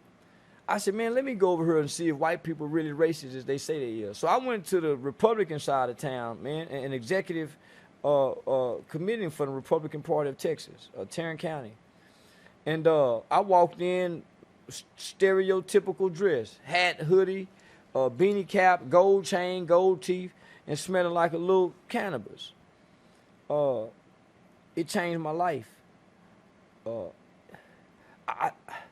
I think we're all wrong about what we're saying about each other.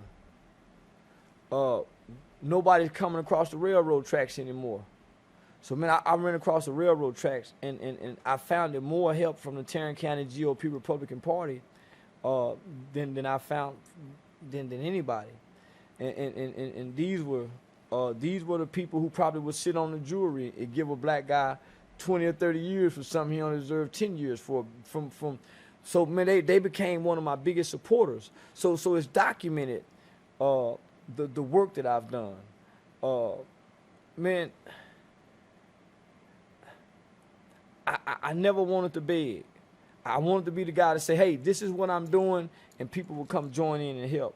And so because of the consistency of my actions, I never would have to beg anybody to come help me. And that's a big thanks to the Tarrant County GOP Republican Party. The Tarrant Star Republicans Women's Club, Miss Mona Bailey, Shelley Pritchard, Jen Hall. Man, So you were finding support from unlikely places and people that you may have grew up thinking a different opinion of them. Well, as black people, man, we're taught not to trust white people, naturally, instinctively. You know the old famous line, "Don't trust Whitey." Yeah, but because I told you, homie, I had a private tutor. She was a white woman. I spent the first half of my life from 5 to 12 in the hospital with white nurses. My mother would have to go to work. So who you think would comfort me at nighttime when I cried and I was afraid to go into surgery? When I was in some of those, the white nurses who worked overnight that would lay next to me and not and had an appropriate relationship as if I was their son. So it were white people that was doing that, homie. That would walk me, you know, when I couldn't see, that would wheel me out. So I never developed that anger and that displaced hatred for white people, because here I am. I'm in white schools, homie, in the early 80s, in the 3rd grade, 2nd grade. So I'm first generation Dr. King's dream. So I don't know racism like that. I've been called nigger by a white person, but that ain't racism. I heard that from a white kid. I've never had a grown white person, hey, nigger, what you doing over here? I've had a kid say it. So I've never experienced racism in America as a 46-year-old black man that was born in 1977. Well, I know it exists. On behalf of all white people, we definitely have had a couple blemishes in our record, but I feel that racism is really like something that's taught. You ever see a white kid and a black kid, they're 4 or 5 years old on the playground, they know they look different, but they don't have that like natural hate in them. They haven't developed that, and I think that that's something that comes later It's in inherited. life. Yeah. It's an inherited trait. It's not trait. It's an inherited ideology or an emotion that's not passed down. It's handed down.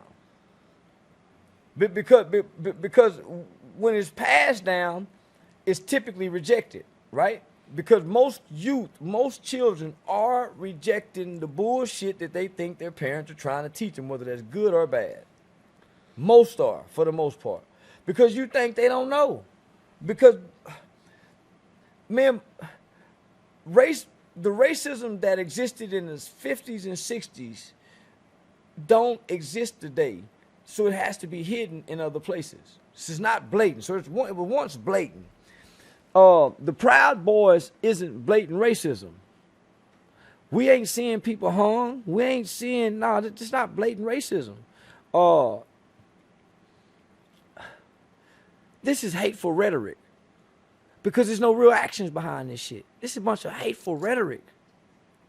This ain't no real racism. I think now with the ability to research things online and kind of like, I've learned to start to unlearn the things that I was taught as a kid. You know, you told the typical shit, oh, it's Columbus Day, he discovered America, and all these like things that you're taught, and then you realize, you know, that when you graduate high school, they'll give you a $100,000 loan for college, but they won't give you a $10,000 business loan. Yeah.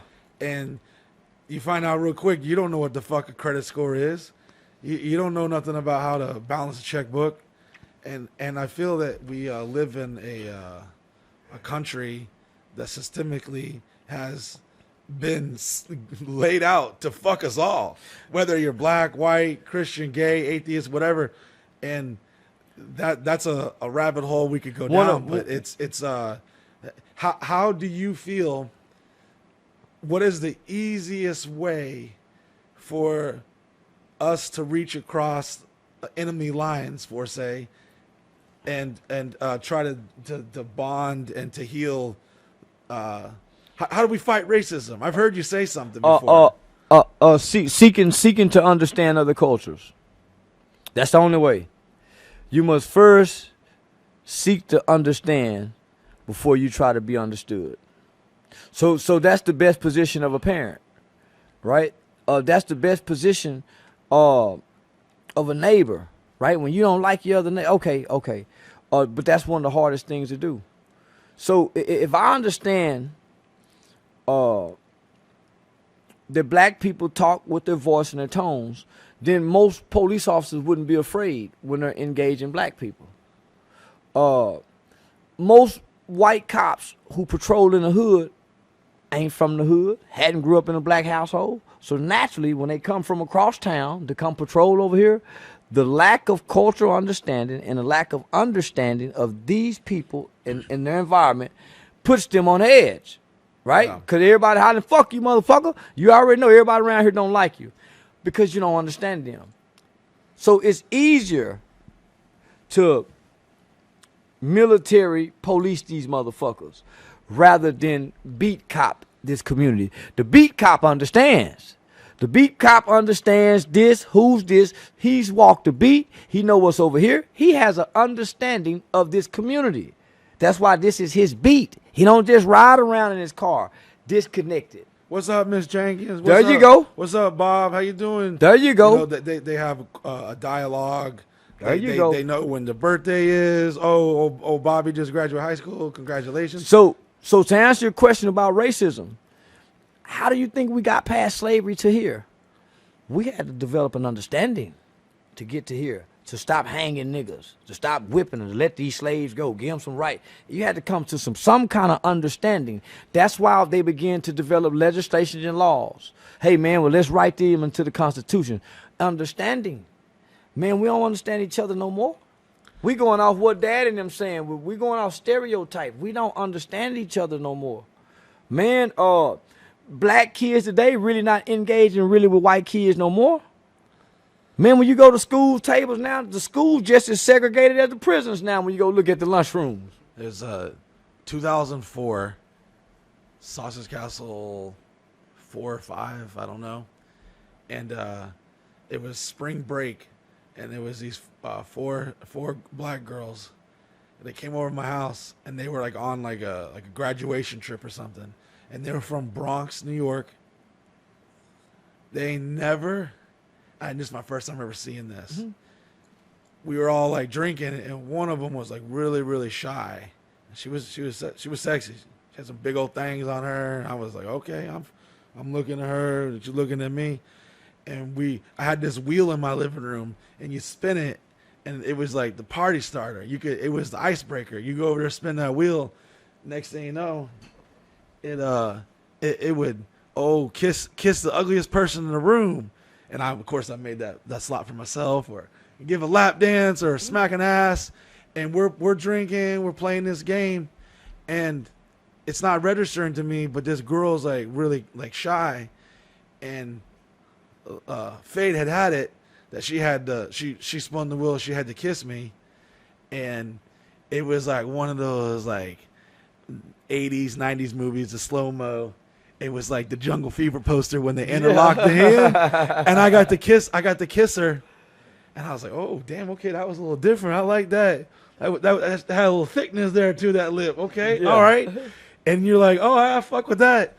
And after that, she had told me that she had never kissed a white guy, never even talked to a white guy, never even been around a white guy. She was living in the Bronx, never been around other white people, and I was her first white person. Like, I was like the Aborigine Indian coming out of the woods and shit, like coming out with a fucking spear and shit. She ain't never seen my kind before. So just to him, I got a lot of friends. Never went to school with white people. Never dated a white girl. Never slept with a white girl. I've been going to school with white people since the 3rd grade, early to mid 80s, right? The civil rights legislation is 1964. It was amended in 65. So you got the 64, 65 civil rights legislation. It don't just kick in then. It's probably maybe 2 terms, so 8 years. So we really first generation Dr. King's dream. So in the 70s, them 70s, baby, really wasn't, they were bus integrating. But man, full-fledged school integration was the 80s. So we're the kids to shed that snake skin, yeah, and have a new skin, right?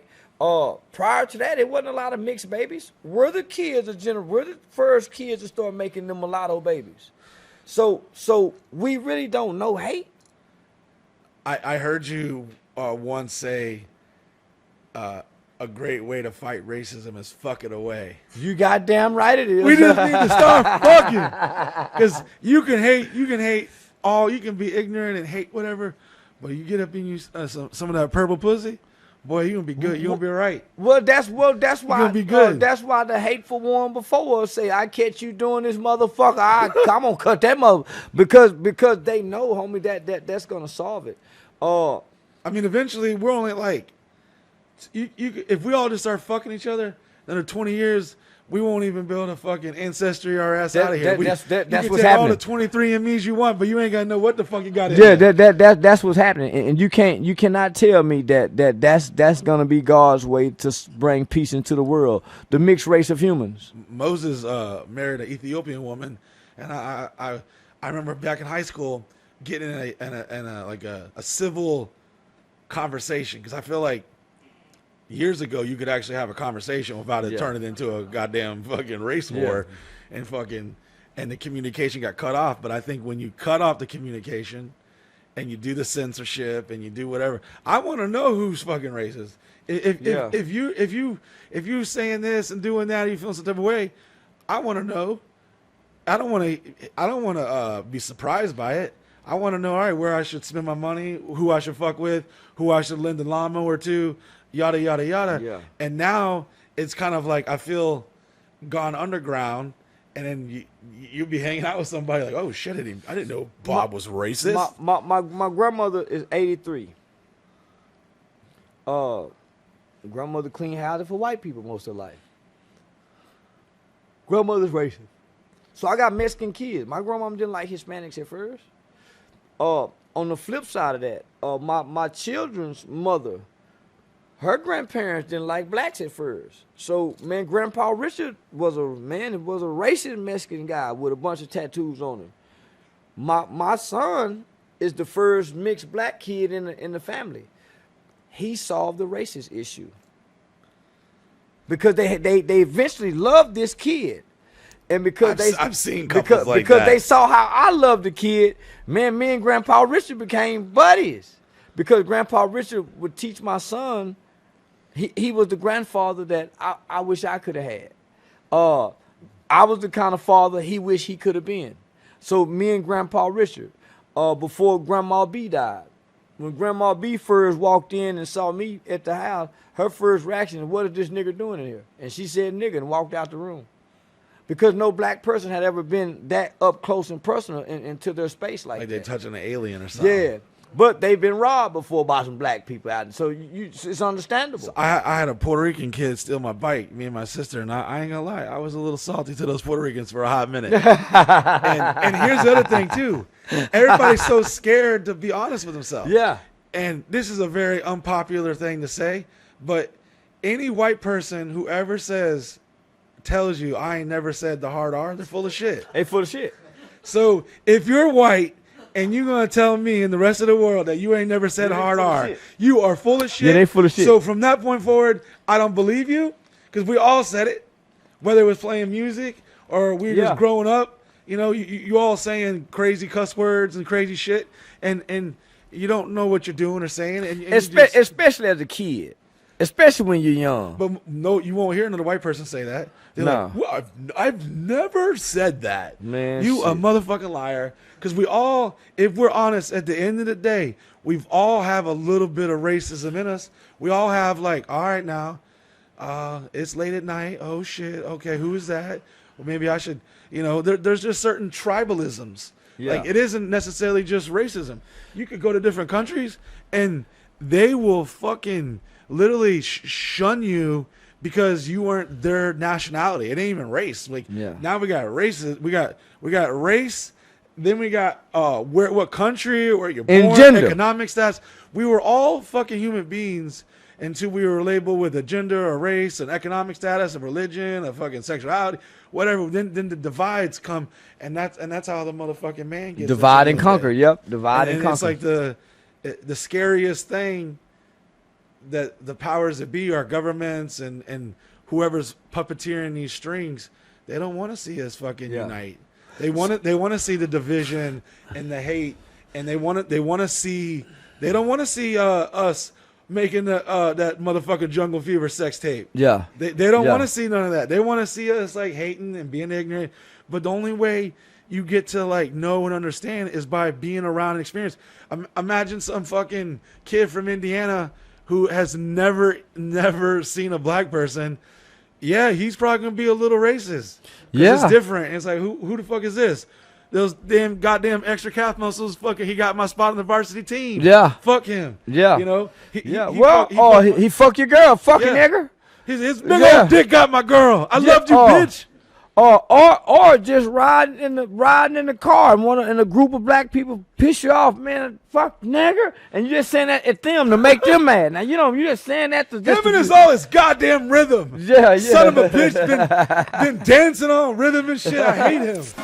Hey guys, you enjoying this fucking goddamn podcast that you listen to for free, you son of a bitch? Well, good. Well, I need you to do me a favor. I need you to go to hornblasters.com and use the promo code Busey. Buy yourself or one of your loved ones a train horn kit from hornblasters.com. Use the promo code Busey, because without them, we wouldn't be having this goddamn podcast, let's be honest. And if you're enjoying it and you want to hear more, well, take your ass to hornblasters.com, get yourself a train horn kit, and you can be that asshole riding around scaring the fucking shit out of anyone you want to. Maybe you're some shitty ass TikTok content creator, and well, let's be honest, your ideas are fucking goddamn horrible, so let's keep it short and sweet. You just ride around and fucking blast people your goddamn train horn from hornblasters.com. You'll thank me later. So what was confusing for me is, here my mother is embracing the Christian principles and values, saying, well, son, I'm coming home because I done got in trouble at school saying, Mom, well, the teacher don't like me because she white, she racist. Well, Mama saying, well, son, God has no respect to person. There's no God love all people. So she confusing me because I got my uncles and granddad, everybody else feeding me the bullshit, the man talk. Man, you know white folks ain't gonna let you do that. So you're hearing that, but my mother is saying, God has no respect to person. So God don't see color. So it was confusing. But what ends up happening is you have a mother who's not appealing to your anger. You got the black religious groups. You got the black elders. They appealing to your young anger, right? Yeah. So it's easy to grab you and pull you over here away from mama, because mama is appealing to the spiritual side of a concept that you hadn't developed yet. It's kind of racism is kind of like your old lady who's still pissed off about that one night you got drunk and you wild out. So she holds it against you for the rest of your relationship. So it could be one motherfucker that just happened to have a negative experience with somebody. And the rest of his life, he's like, yep, those motherfuckers. So I got a whole group of black people who all got negative experiences with the criminal justice system. Man, them judge this. But here I am in the juvenile system, right? My experience not negative. I got Kelly Willis was my first white probation officer. Cool in the motherfucker.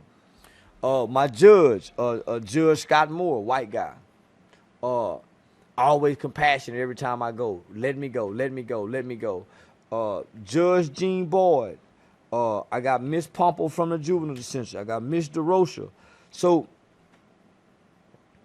I'm not seeing what they trying to get me to believe. So my judge is my recommitment judge is a lady by the name of Judge Jean Boyd. Very popular, well-known conservative judge who's perceived and considered to be racist because she gave a white rich kid by the name of Ethan Couch 10 years probation for killing 4 people because his lawyers used a defense that was called the affluenza defense. He was too rich to understand right from wrong. So he got 10 years probation for killing 4 people in a DWI accident. So many people believe that she just did that because he was a white kid. But because my case wasn't as big and my case was so long ago, I had a very, very big case in the media. Because it was so long ago, I went back to court in 95. Judge Jean Boyd recommitted me back into the custody of the Youth Commission when she should have been sending me to prison. So all throughout my... And do you feel, had you been like, all right, time to go back to life, do you feel that you had had enough time? Do you feel like it resonated enough with you? Had you been released and put back out into the If they would have released me at 18, I would have committed another murder. If they would have let me out. So if I would have been there from 14 to 18 and she hadn't recommitted me, yeah, I would have committed another murder. There's not a big difference between an 18-year-old brain and a 15-year-old brain. There was a big difference by the time I was 21 and 18. Because I'm that prefrontal is starting to grow a little bit more. There was a big difference from 18 to 21 compared to 18 to 15. 18 to 15, I was still trying to be more smarter and doing wrong. At 20 and 21, I was having real thoughts and real convictions of really transforming. Because when I went back to court, I got my victim family, homie, just look at me in my eyes. The niece done grew up. Homie, they look at me in my eyes with real tears. I got my mother who's saying that I'm not going to prison, but I believe I'm going to prison because the state recommendation was for me to go to prison based on my behavior. So the state got a strong recommendation, but I had 4 people who worked with me for those 4 years who worked for the state but didn't believe I should go to prison based on my ability to change. Based on me being a youthful offender who they thought had the ability to still change. So they put their jobs on the line. And my lawyer subpoenaed them to come back and testify, not on my behalf, but really testify what kind of kid is this. And they've been working with me for 4 years. The people on the Hill that's making the recommendation, they're just going off incident reports. They're looking at numbers. Yeah, they're incident reading reports. text. Yeah. They're not seeing the human Yeah. or the life behind all that report. So Because we all know shit sounds way worse on a police report. yeah. I haven't done any serious time, but I have been incarcerated against my will 6 times. And you read this shit and you're like, God damn, who the fuck is that piece of shit? It always looks worse. So man, they just came back and just said what kind of kid this is. That this kid he's redeemable. He's worth saving. I got a mother that's coming to see me twice a month.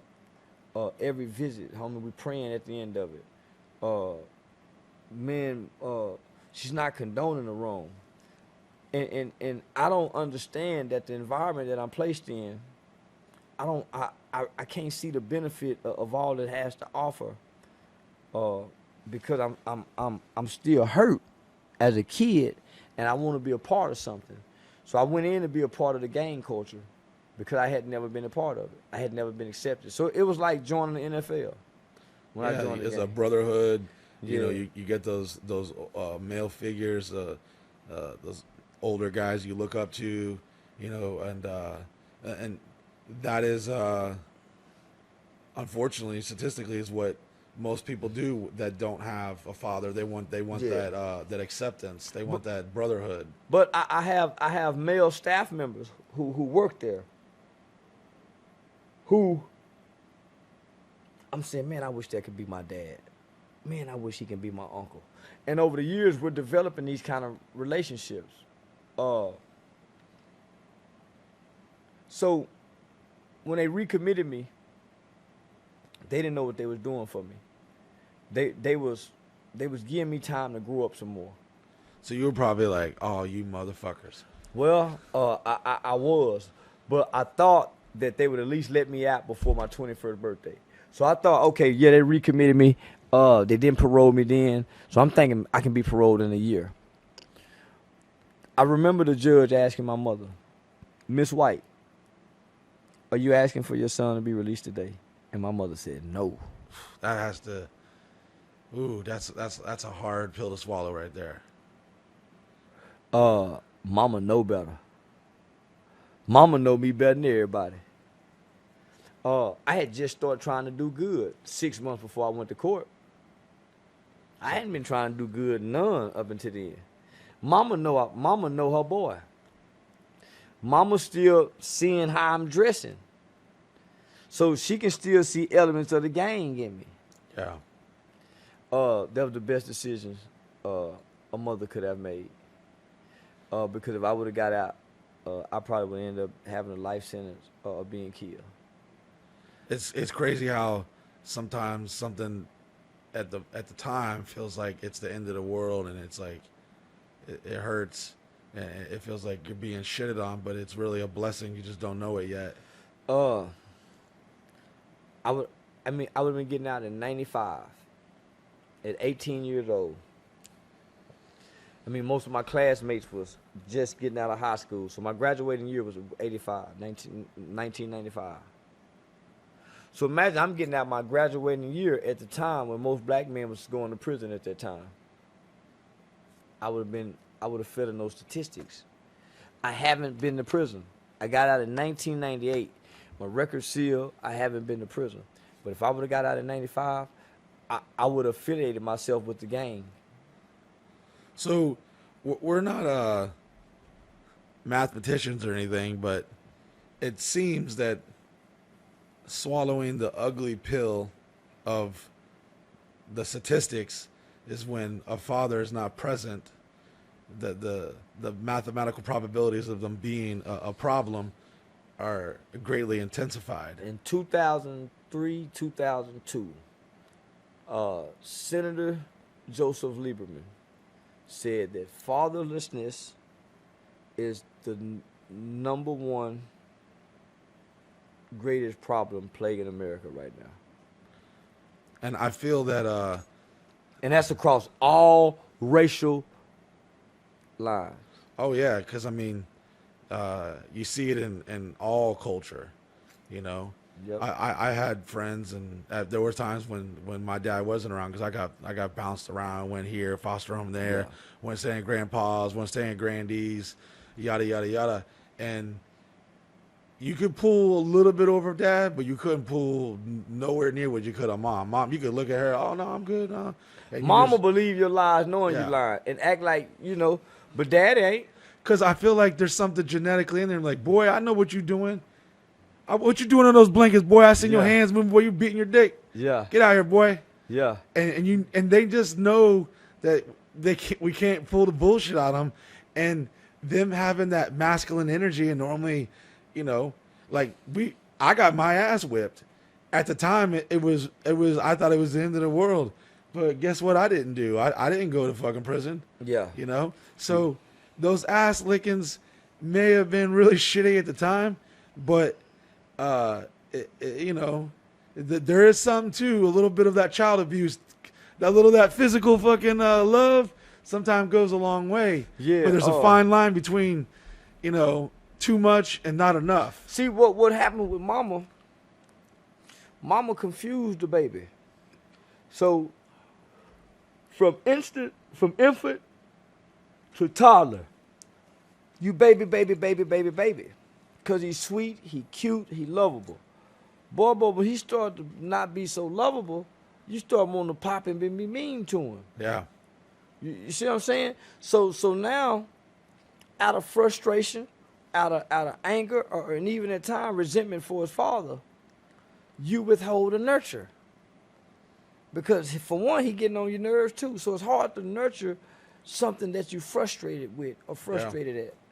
It's hard to build up something you constantly angry and having to correct. So what ends up happening is you tear down the behavior by trying to correct it, but you don't build back up the self-esteem from whooping them from the behavior. So nigga, ass whooping is not a self-esteem builder. If you don't come back and say, give me a hug, baby. Daddy had to whoop you, but this is why. Homie, you got, man, if you don't come back and do that, every spanking, man, that's like a demolition. I always say that humans are really just potty trained animals. That's a demolition job. We domesticated beasts. Yeah. You know, we have a nature to want to selfishly do what we want in the moment we want to do it, and we act on impulse, and there's all these, you know, factors that contribute to things, and we are a product of our society. Yes, You definitely have there are some advantages, and there's definitely some disadvantages. I used to think that the rich kids were lucky and blessed. Mm-hmm. I used to envy them until I grew up and realized, oh, his daddy don't even love him. He just bought his love and just gave him a job and never had to really earn or fight or earn it. And all his kids wearing these fancy J's and shit. I always wanted those J's. Yeah. But I used to envy them, and now I look back, I'm like, oh shit, where are those kids at with the J's now? They all fucked up on drugs, or they all just living extremely mediocre. When you're not when you don't have to fight for what you want in life and want to pull yourself out of the hole, there is something to being complacent. Yeah, it is. And taking the. And in all reality, it's a disadvantage, because that struggle, like, if you don't got a little bit of that child abuse in you, you didn't get a little neglected, the shit beat out of you. There's a fine line to where you're gonna have problems later in life, or you're gonna be all right. Well, the police go abuse you. Yeah, because you're gonna have interactions, and really, you gonna be so entitled. The police will kick your ass every engagement. That's why the police having such a hard time with today's people, homie. They're removing the struggle out of growing up. That's why it's called growing pains. So they want to replace the growing pains with just a struggle-free life, and that ain't how you grow. You got to stretch and pull, and to grow. So this group here don't know how to have a conflict and then conflict resolute as they conflicting with somebody. They don't know how to pull back, buy out. Oh, well, yes, sir, I'm wrong, sir. Here go my ID. They don't know how to do that. Once it's go, it's gone. Meaning once an argument start, they can't diffuse it. And I'm starting to see that today's young cops can't either. That's why everybody's resorting to violence. Everybody's resorting to violence. That's because we lack critical thinking skills, and we as neighbors and citizens, we can't resolute conflict anymore amongst people. I forget who says it. I'm gonna butcher this quote, but it's like, once you lose your cool, you've lost the battle. You know, once you've gotten angry, and you're unable to control that, and that's something as a kid. Sometimes you relate the anger and the strength and the act of acting out and violence, and you kind of resonate that with masculinity and being a man. Like, oh, I'll show him, I'll beat his ass. What you say about me? And everything go, yeah. So we're trained like as children already to be like, that's what you're supposed to do, and you know. Well, I associated and made it a correlation of growing up in a black household or growing up in a household with a single mother. Mother only spanked you when she got angry, when she was frustrated. Other than that, you didn't get ass whooping. Daddy will whoop your ass if things is going good, off principles, and the fact that there's a rule that you've broken. But mama won't. If everything is going good, mama's happy with her boyfriend. Mama just got paid this week and she got a little money. Mama don't whoop your ass. Mama gonna let a lot slide, but let her be frustrated. Sit down somewhere now, boy. Sit down. Come in here. I'm gonna tell y'all one time, y'all, mom out of frustration. So you learn because children do what?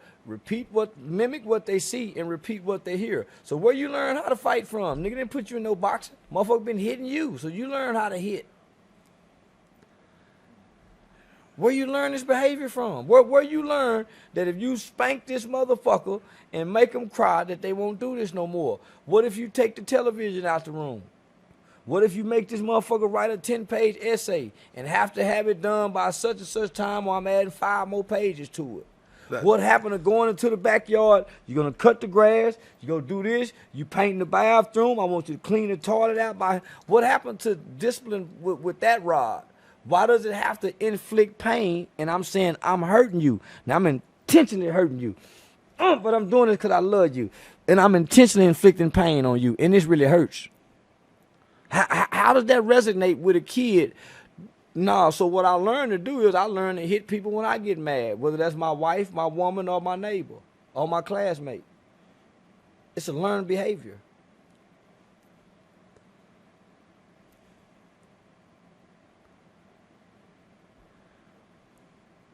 There's definitely like a lot of issues we inherit as a child that we don't really come to grips with, because as men, we're always told that we ain't supposed to have emotions. We're supposed to suck it up and be a man, and so there's a healthy dose of that.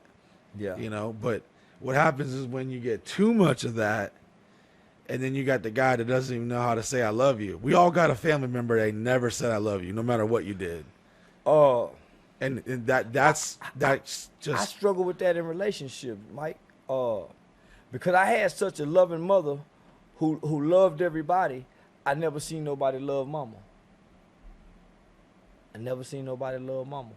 So all I know is to get with a woman who can love me like mama loved me, but I can't return it. I can be here with her, but I don't know how to. Yeah, I don't have no example. So that's not a cop out or an excuse. That's a deficiency that I can admit that I have. I can tell you one thing. You can go on World Star, you can go on Say Cheese, you can look on there all day, all night, but they ain't going to find another man like yourself that is speaking on these things. Your favorite rapper ain't talking about things that you inherited as a child or these characteristics that we developed and we don't even know. And even when we're grown-ass men, we still got that toxicity in us that we don't want to even accept the reality of it until we have to have our own epiphany and be like, damn, I'm just continuing this generational curse. I'm gonna do the same. The macho man savage. Yeah. So we taught to be the macho man savage. Fuck all you can fuck as much as you want to fuck, and respect little. And so the gentleman wasn't really introduced to us. Just the gentleman, the guy that's a gentleman, he wasn't really introduced to us. Homie, we was groomed by the womanizer. Yeah. It was, I mean, it still might be, but it's a cool thing to fucking get pussy. It is. It's a cool thing to do wild, stupid shit and stand on it and be like, fuck that. I say what I said, you know, and learning to humble yourself and to think outside of your own ignorance is a hard thing to do. And most of us, especially the old timers, I know some old motherfuckers that were cursing all the way out to the grave. They're like, fuck it.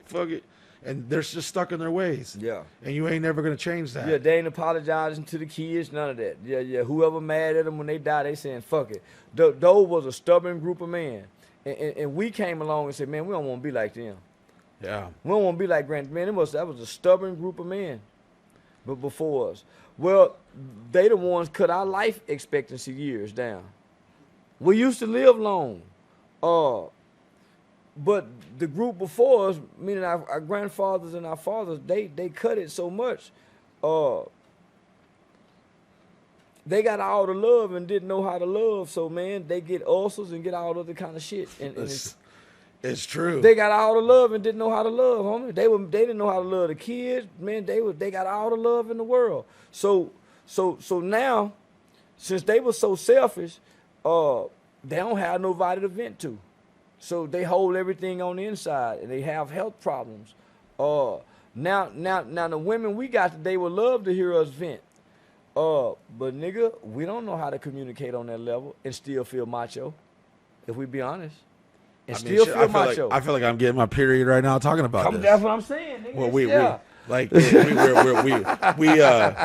we've been conditioned to not have these conversations. Man, and still feel macho and grab my dick when I raise up. No, man, I feel like I gotta go break something and have a barbecue or some shit and go change a tire. Man, listen, it's so hard for me to openly engage my woman with my real emotions, where her and I can come to a resolution about a problem that's being caused by my either lack of emotions or my lack of being able to express.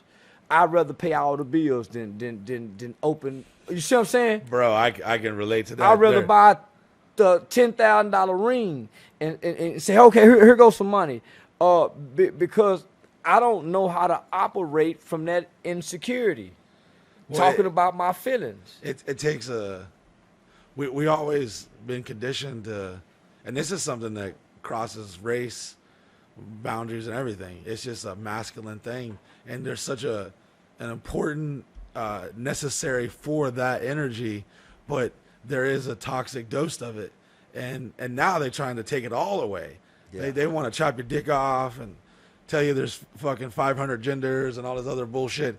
So that's an attack on a group, a gender, men that have already been through so much fucking shit. No one cares once a man's broke. All right, he's done. Oh, his dick can't get hard. Oh, he's done. He can't pay my bills. Oh, he's done. You know, like we're literally like disposable. He better not show anything or any signs that perceives him to be weak or any signs of weakness. It's just like the animal kingdom. You see the young lions trying to fuck that new pussy, and you got the old lion. He's been fucking that pussy, but he's like, you know what? I'm kind of tired. I don't know if I'm gonna get up in this. And the young lion's looking at him like, all right, I'm gonna take this pussy, and then they punk him out, and he's got to leave the pride. Next thing you know, he's got to start all over. Most who leave the pride wander off and die. That goes from the lion or the gorilla. So the young gorillas buck up against him. Boom, boom. If he lose, he got to leave. He can't stay there no more. But imagine the male species in America. It ain't just a young lion bumping up against him. He got the woman roaring and biting at his ass too. Amen. Shit. So if he lose any one of them, he got to wander off and go die by motherfucking self. So shit, man. So we, I hear women say, well, man, there's an attack on women right now. That may be true, but there's an all-out arsenal war that has been launched on manhood in America. Oh yeah, because I mean we see it every day. I mean I see shit. I was never really like completely drawn into politics, or I never was invested into like what's going on in the news as much as I am now. And being a smart man, and I enjoy history, and I like to learn from the past, and I like to call it like, hey, I got me a little Michael Domus in me. I'm like, all right, I'm seeing when I see certain patterns and things, I'm like, oh, okay, we got a pattern here. So I know what comes up next. The whole country's going to shit because every man's can't be a man, and every woman thinks that they can be a man, and then either way, it's all going to end up really bad. Yeah, and it already has, very quick and very fast. And I heard you say earlier, they say it's 500 genders, and you can be gender fluid. That means you can flow through all 500. Yeah. And never be nothing. And you can flow through all 500 and never be nothing. So, where does that leave the future? And that's why people like you need to be protected. Your free speech, saying what you want to say. Fuck, if they can't digest it, it ain't meant for everybody to digest. Instagram and YouTube, I've been censored so much by Instagram, Facebook, and YouTube. I literally have a voice in my head every time I post something. Me too. So I'm like, oh, this about you to sure get. you want to do that? And I got to read that motherfucker again. Yep. And every now and then, I put posts, and Instagram will give me a message and say, you sure you want to post this? Yeah. The last one you post like this, maybe I got you scratched. And I'll be saying, man, post it. And then I'll go back and edit it. And I tell myself, you coward. But I tell myself, you coward. There's something liberating and that overcomes you when you know it's not going to be popular. You know it's going to ruffle some feathers. But at the end of the day, you know you're going to sleep okay at night. That's how you felt. Look at historically, any man who's ever, historically, any person who's ever rocked the boat, Martin Luther King, Malcolm X, Jesus Christ, Muhammad JFK, Gandhi, anybody who rocked the boat too hard, they're going to take you out. Oh. They're going to shame you. They're going to kill you. They're going to break you down mentally, physically. You know, and we could talk about that. That goes on forever. Let me just say this. Man, I've said some horrible things about black people. I've said some horrible, horrible things about white people. And I've never been banned. But I've said some things about some other people. And I've lost money instantaneously. The Jews. Gays, Asians. Oh, hey, the gay, that's the... But I had a dude make a whole rap song about raping white women. Fuck a white, and really just making mockery. And they let me play it, And so I started saying to myself, well, maybe black people and white people aren't a protected class anymore in this country. I mean, by way of social media guidelines and community rules and policies. Hey, I give it 20 more years. White straight males are getting them some reparation checks. Boy, it's hard being a straight white man these days. I'm starting to feel some of that. They're gonna have my fucking white privilege is. They're gonna have to have a hate crime. They're gonna have to have a hate crime bill just for white for straight men. If I can just hold on, like 20 more years, I'm gonna get me that 40 acres and a mule. I Yeah, just feel it. It's coming. I've been like, you look online, oh, you cis white male. I had to go on Google. What the fuck is a cis white male? Like the terminology, the pronouns, all this bullshit. I can't handle it. I can't do it. Like you want me to accept you for who you are when you could never accept who you were yourself. Yeah. And that's like, I don't care if you got a dick growing out of your forehead. I don't give a fuck what bullshit. I can't even believe like when I remember the day it happened. I remember when Facebook or I remember the day Instagram all of a sudden little popped up thing and it said, select your pronouns. And I was like, select my pronouns. Hold on, I had to go back to English class for a second. I was like, pronoun. And I see these little selections. I'm like, oh, yeah, of course I'm a he, him or some shit. And I came this close to clicking that shit. And I said, I don't know what it was. Maybe it was just the universe saying, you pussy, don't you touch that. And I was like, why the fuck do I have to fucking click that? And if you looking at me and you're confused on what goddamn if I got testicles or not, then we got a whole nother problem.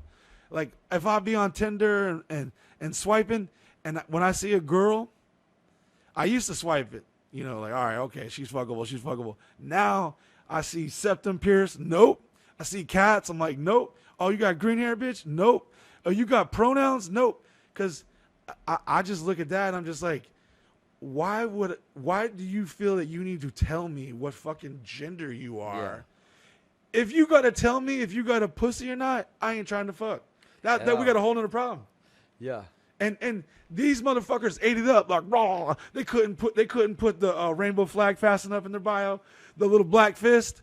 Like I saw all these Black Lives Matter hashtags, and then I started scrolling through some of these Black Lives Matter hashtags, and I didn't see no black people hanging on their timeline. Yeah. It's like, oh, you really think Black Lives Matter, but you ain't hanging with no people of color. It's a gay organization. Led by two lesbians, extorting the shit out of everybody, running to the bank, buying a mansion in a white neighborhood. And they bought a lot of porn too, I think, a year or two ago when they did open the books on. They bought a lot of porn. So, yeah. And you couldn't have said that in the beginning. No, hell no. They're crucified. Black or white. You would be like, they would crucify they bring your out ass. the cross. They fucking start hammering you. Yeah. And now they're swerving down. You was in on Dr. Martin Luther King's assassination if you said anything about the Black Lives Matter movement. And that's what is so important, that we protect people like you, whether you're right or wrong. At the end of the day, that's for whoever to decide. Well, that's here's the thing. Decide. But you were I saying got a right feel. to my opinion. Exactly. And when do you have the right to hate me for an opinion? It done got so far now is motherfucker want to hurt you for your opinion. So you gonna hurt me for what I believe. So I talk about this a lot. Imagine you go into Auntie's house for Thanksgiving, and Auntie likes the Pittsburgh Steelers, but you fucking with the Dallas Cowboys. Y'all would talk shit. Oh, your mashed potatoes are garbage, bitch, and the Cowboys gonna get you this year. And then 5 minutes later, y'all were breaking bread and everything was fine. Yeah. Now it's like, oh, you didn't get vaccinated? Fuck you! Don't ever come back to this house. Yeah. And I didn't like your mama no way. Yeah, me and your mama. Yeah, they took all kinds of your shit. Your kids are ugly anyways, yeah. bitch. Fuck your kids. And now we're living in this this society that we're being dictated and manipulated by a very small margin that is controlling the narrative. But if you go out in the real world, it ain't really like that. No. You could I could go to a bar anywhere and see black people, white people, and there could be a couple of lesbians and shit. And it ain't that big of a deal. Everyone's just having a good time. But the media and the secret's out. Everyone used to be called conspiracy theorists. Like, oh man, they manipulating us. Guess what? The secret's out. We're watching like documentaries like The Social Dilemma on Netflix, and we're hearing the fucking programmer who made the code tell you, statistics show you're more engaged if you're a little more fired up. So we might want to slide you some of those narratives that you're not a big fan of. We're gonna, and I can't keep up with this shit. There's a meme where it's like, oh shit, I gotta take down my social justice decorations. It's time for my Ukrainian decorations to come up. It's like, oh shit, I gotta become now an economic expert on this, and oh shit, now we're talking about North Korea, and you got all these. We got girls that just graduated high school, goddamn TikTok university, and they think they know everything, and I'm listening to these dumb motherfuckers tell me their opinions on politics and policy. And I'm like, bitch, open up a history book.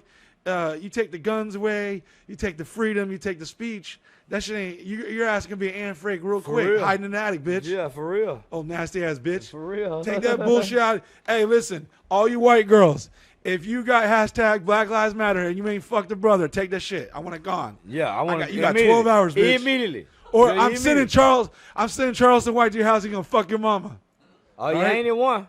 And then we might let you keep the hashtag Black Lives Matter. Yeah, I know a dude took me to the country one time. I fucked his mama and his cousin. Got his mama Sunday morning, got his cousin Saturday night, and I didn't even have to talk much. And that's what that bitch gets for having that black fucking fist emoji and ain't fucking no brothers. So all you, if you can't point to Ukraine on a map, take the Ukraine flag out of your bio, you dumb bitch. I ain't trying to hear your bullshit. Yeah, because I'm with Russia. Yeah. I don't know if we can say that, but I've been Hey, no, with we Russia. can say whatever. Yeah, We ain't. I'm mad in the motherfucker. They sent the Hawaiians $500-something when they went to burn it up and got the Ukraine and got billions. Yeah, bro. I'm mad in the motherfucker about that. It's no mystery that we fucking with Trump. It ain't no mystery. Nah, it ain't no mystery. And people are like, oh, a brother. And they I see it within the toxicity of culture. Oh, if you don't vote for me, you ain't black. Well, let me just say this. If I this. was black and that motherfucker told me that, I would pull my black dick out and fucking slap him in the face. It's two facts in history that I can argue about between Trump and Biden. Joe Biden was 100% for the 1994 omnibus crime bill that locked more black people up more black people than ever. and almost done justice equally amount of damage that slavery has done. Sir, you are black. You are not allowed to say that. The okay? 1994 omnibus crime bill, that legislation probably caused just as much damage and detriment to the black community as slavery and the crack did. Right? So you cannot separate slavery. You cannot separate the crack era, and you can't separate the mass incarceration era. Which both was under the leadership of the Democratic Party. So with that being said, if you Google Donald Trump and just his association with our culture, he had the cookout card since back in the day. Come on, homie. So I think ABC, they had a Dateline. One of them did a episode or a special, and it talked about how many songs and how many rappers have mentioned Trump's name. Man, I think it's like over 300 some songs that Trump done been mentioned in rap song, from Young Jeezy. Man, so he was hailed and praised all throughout the 80s and the 90s. So when you look up some of the most famous pictures of our black celebrities, homie, they was all fucking with Trump in the 80s. So I'm telling you, I grew up in the 80s and the 90s as an adolescent in the 80s, a young kid. So I've never heard anything bad about this man. So up until the point where he had The Apprentice, where we had Omarosa, Lil Jon, Vivica Fox. So he had all these famous black faces, homie, on his program. Homie, I never heard nothing bad about him until he decided to run for president. So I knew it became propaganda. Of course. And people like you are intelligent enough to not buy into the bullshit. But once you wake up and realize that they ain't gonna invade us, they ain't gonna fly in and take over America. We got too many fucking guns here. It's gonna be within. They're gonna destroy us from within, and they're doing that, and they're doing a great job at it. Never in my wildest dreams would I believe the shit I see. I see shit every fucking multiple times a day. I'm like, this can't be real. Well, just with the border crisis, right? Man, Trump was going out his way to really shut down and slam down on the borders. That's mainly because of China's relationship and their partnership and collaboration with the Mexican cartel and getting fentanyl over here. Yeah. That's a lab created Chinese drug. Yep. That's being hauled and carried over here by way of the Mexican cartel.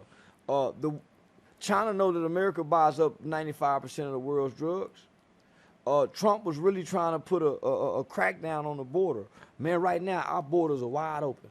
Why the fuck? Every and anything is coming through. And I tell black people all the time, man, white people is the least of our problem with so many other ethnicities coming in here, because they don't come here to replace white people. They come here to take over white people's system, but ultimately to replace us. So they bring their cultures and their systems over here to come compete. They don't come assimilate. They don't come to immutate. They come to compete and take over. We're going to be in last place and left in the cold and left behind. And our only allies is our white counterparts, our white brothers. Nigga, we share the same values with the same rights and the same principles. Let's fucking go. It's like, I get excited when I see people who had like this narrative fed to them. Here's the thing.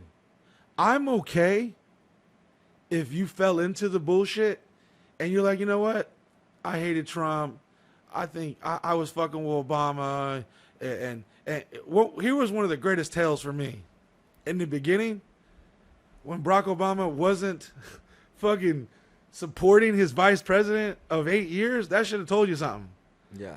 The guy's been in business for almost 50 years, and he ain't done shit. Yeah, he's one of the longest serving congressional members that we had up there, man. He's been there a long time. And if you go back and look at some of his first speeches, man, he wasn't nice to black people. Hell no. He didn't even want, man, he said he didn't want the kids going to school. Man, he wasn't nice at all. And this was on the congressional floor. I'm like over here watching videos on the daily being like, yo, this has got to be AI or something. Man. This motherfucker talking about black people don't need to be showing ID because they don't have internet or they don't have IDs and shit. And it's like, what? Yeah. Like, if I was a person of color and I heard this, I'd be like, yo, what the fuck we doing? We rocking with this dude? Because the liberals, they did something very slick. They got control and owned a lot of this stuff that manipulates the narrative. And one of the things that resonates with me, Malcolm X said, he said, be careful of the white liberal. He comes to you like a sheep and comes to you a wolf in sheep clothing. So I feel like the black culture has been played like a motherfucking game of Parcheesi, and they've all been tricked into this narrative that they can't fuck with. Like, let's just say this. We know there is no perfect party. We know there ain't no perfect candidate. But going to the extreme that they have recently, that ain't it, bro. We're watching the fall of America right now. Yeah, now, we're watching Babylon fall. Live on TikTok. The lack of education, right, and a lack of I'm gonna go back to understanding, right? So understanding history. Somewhere and somehow, black people were made to believe that the party switched, but they really didn't switch, right? So they think the switch took place during Nixon's Southern strategy. Man, the party didn't switch. The Democrats have always been what they are, right? They're pro-slavery. Come on now. They fucking started the Ku Klux Klan. Come on, so but that's something they don't teach at fucking in public school. They don't tell you about this stuff. They don't. So if you understand that, you understand that they were our slave masters. It wasn't the Republicans. The Republican Party wasn't the slave masters, right? It was the Dixiecrats, the Democrats. So when they switched, the switch is, rather than hanging them, killing them, and doing this to them, we'll bring them back to the plantation by way of government entitlement programs, right? Government assistance.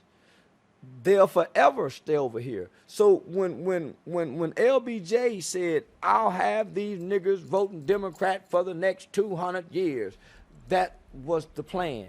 And the plan wasn't that we switched parties. Well, yeah, some abandoned ship and went here for political gain and reason. But, man, we're trapped over here because they keep giving us. Give them this. Give them that. So it's always an entitlement program that the Democrats and liberals want to put all the funding into. That's to keep their slaves on the plantation. The Republicans are saying, hey, let's cut some of this funding. Let these people have a school choice where they can use school vouchers, and they can use some of these vouchers to get the same funding that you guys are putting into these programs. Let them homeschool. Let's fund homeschool. They said, no, bring them here to our schools. So everything that the Republicans bring to bring the black people, it seems like that they're being hateful and trying to take away, but it's really going to free us. Right? So if we cut food stamps, we cut some of these housing programs, homie, it's going to force us as a group of people, as a nation of people, to work and rebuild our communities. Where we can still integrate, but at some point we have to resegregate so we can build something for us. Yeah, there's a lot of social experimenting that went on early in the founding of America, starting from like Jamestown and stuff, and these the Pilgrims and shit, and they were on this socialistic agenda. Like, all right, well, we're all just gonna chip in and we're gonna plant some corn and then we'll all eat at the end of the day. Yeah. Well, they realized real quick that not every motherfucker was down to put in the work. And the movie Gangs in New York, go watch it. Yeah, and it'll show you real fast. It's like I seen this little montage of like one of Survivor shows. They put the men on one island and the women on another, and within 5 minutes, the men are fucking making a fire, cooking, they're laughing, they're getting drunk on coconut rum or some shit, and the women are going fucking apeshit crazy, ready to suck a dick and swim to the other island.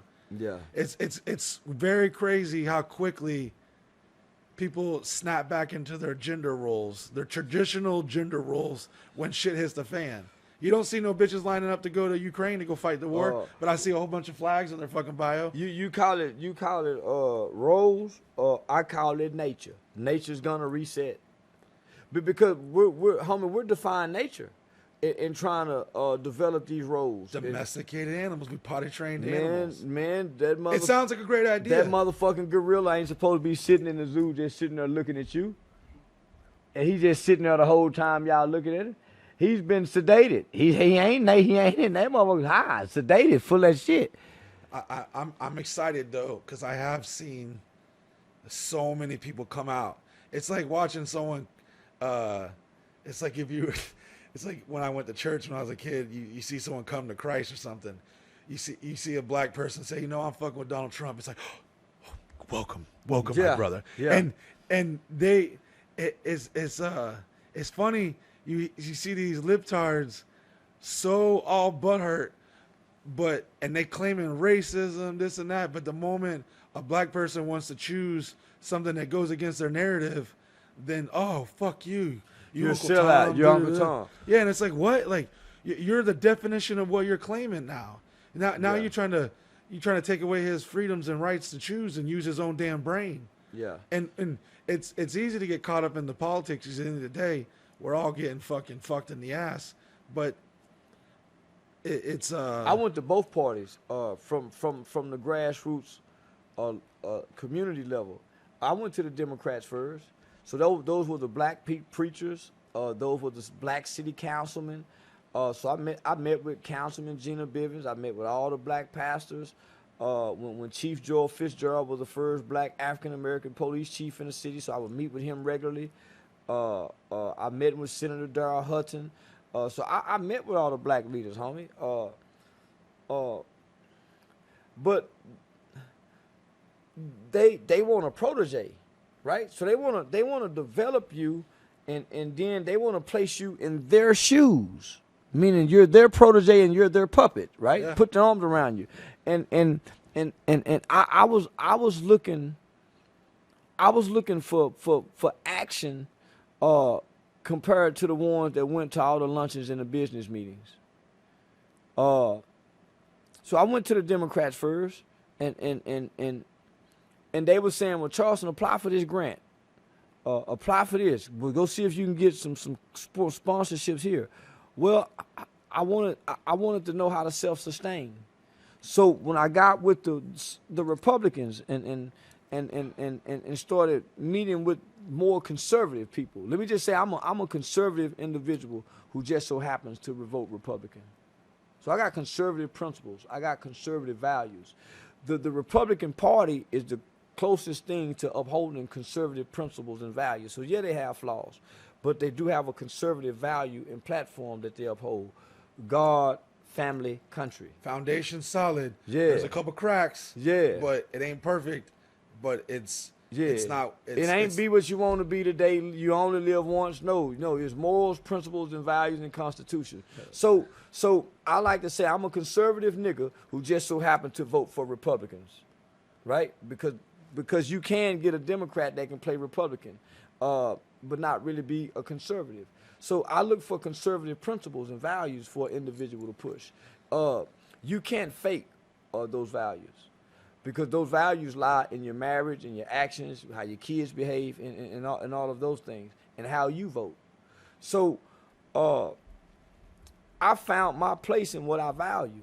I went over there with a bunch of white people.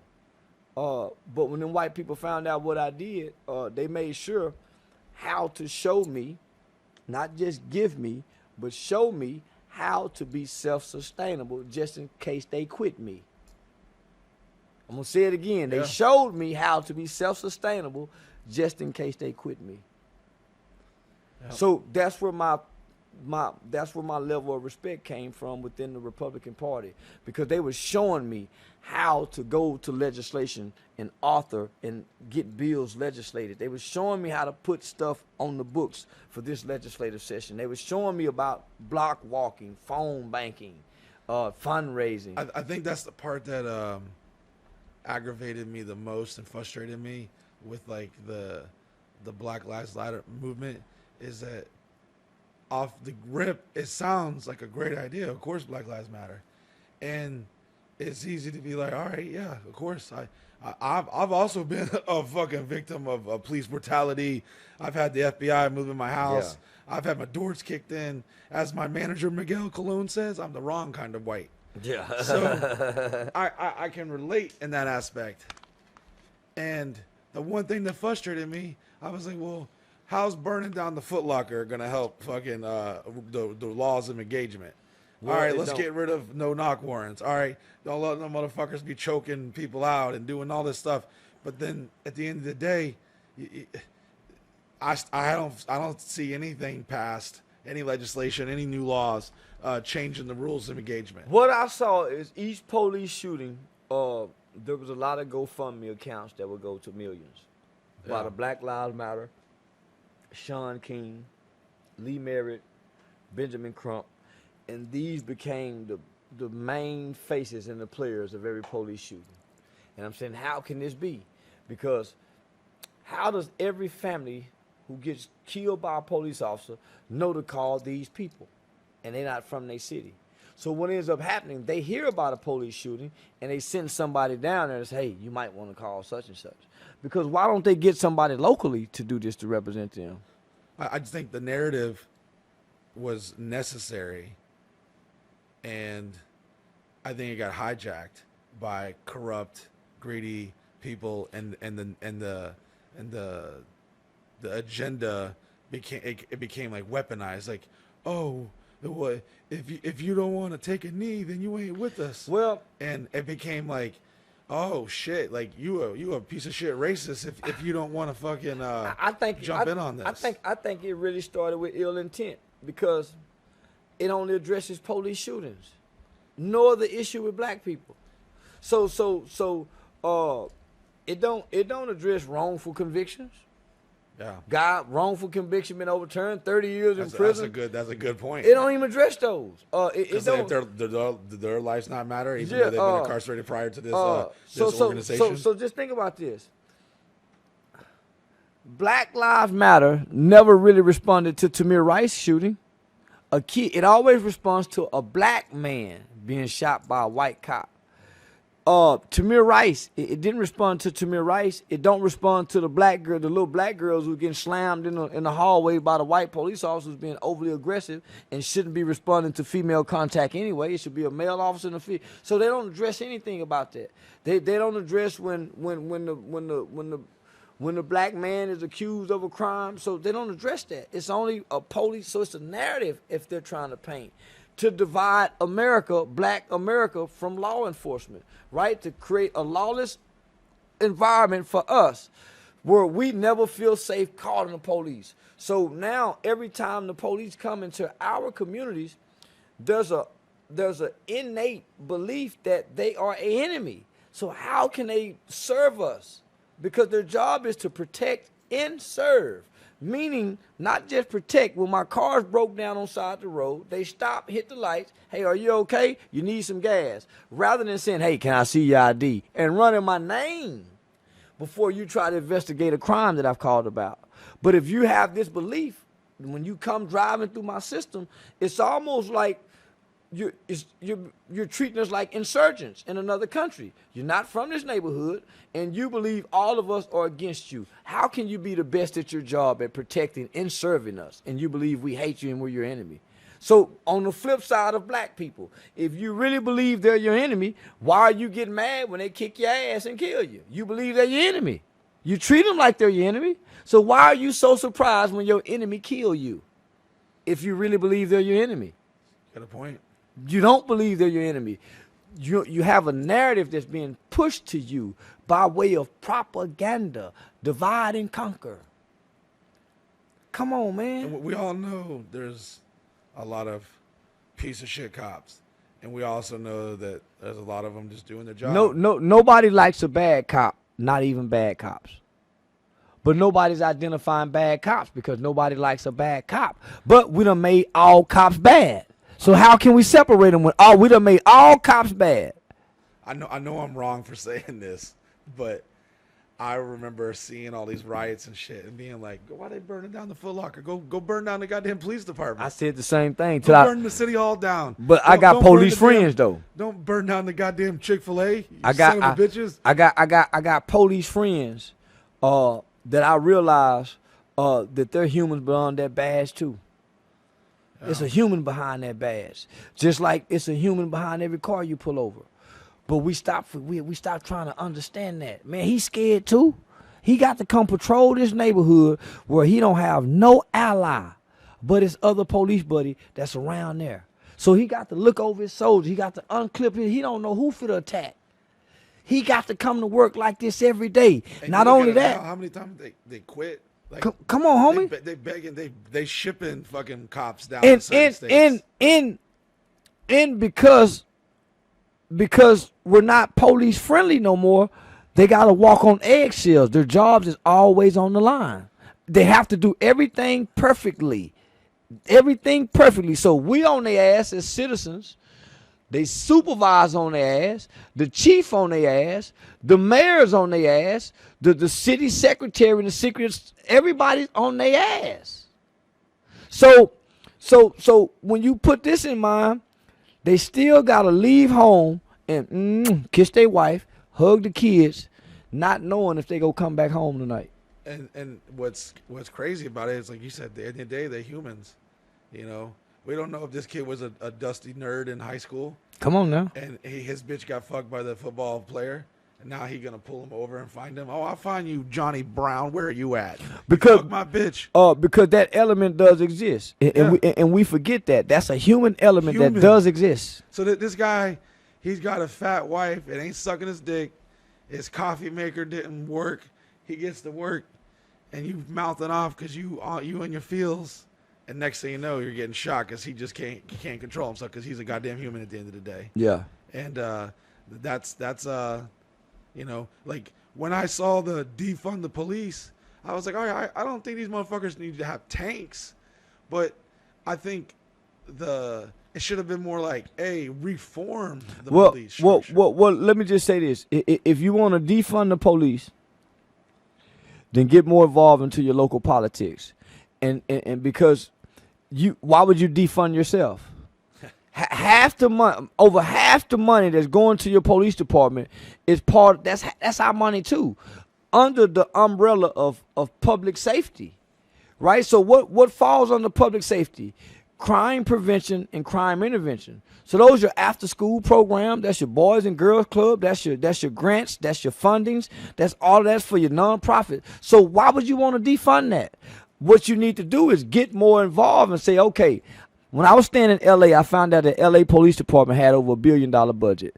Fuck, they need $1 billion budget for. That's military expenses. Yeah. So what you find out is, out of that $1 billion, $500 million goes back to community programs, gang intervention, gang prevention, little league football, violence intervention program. But if nobody's going downtown saying, hey, y'all need to spend some of this money over here, then you're right, that's their money. But why would you want to defund yourself? That's money for your program.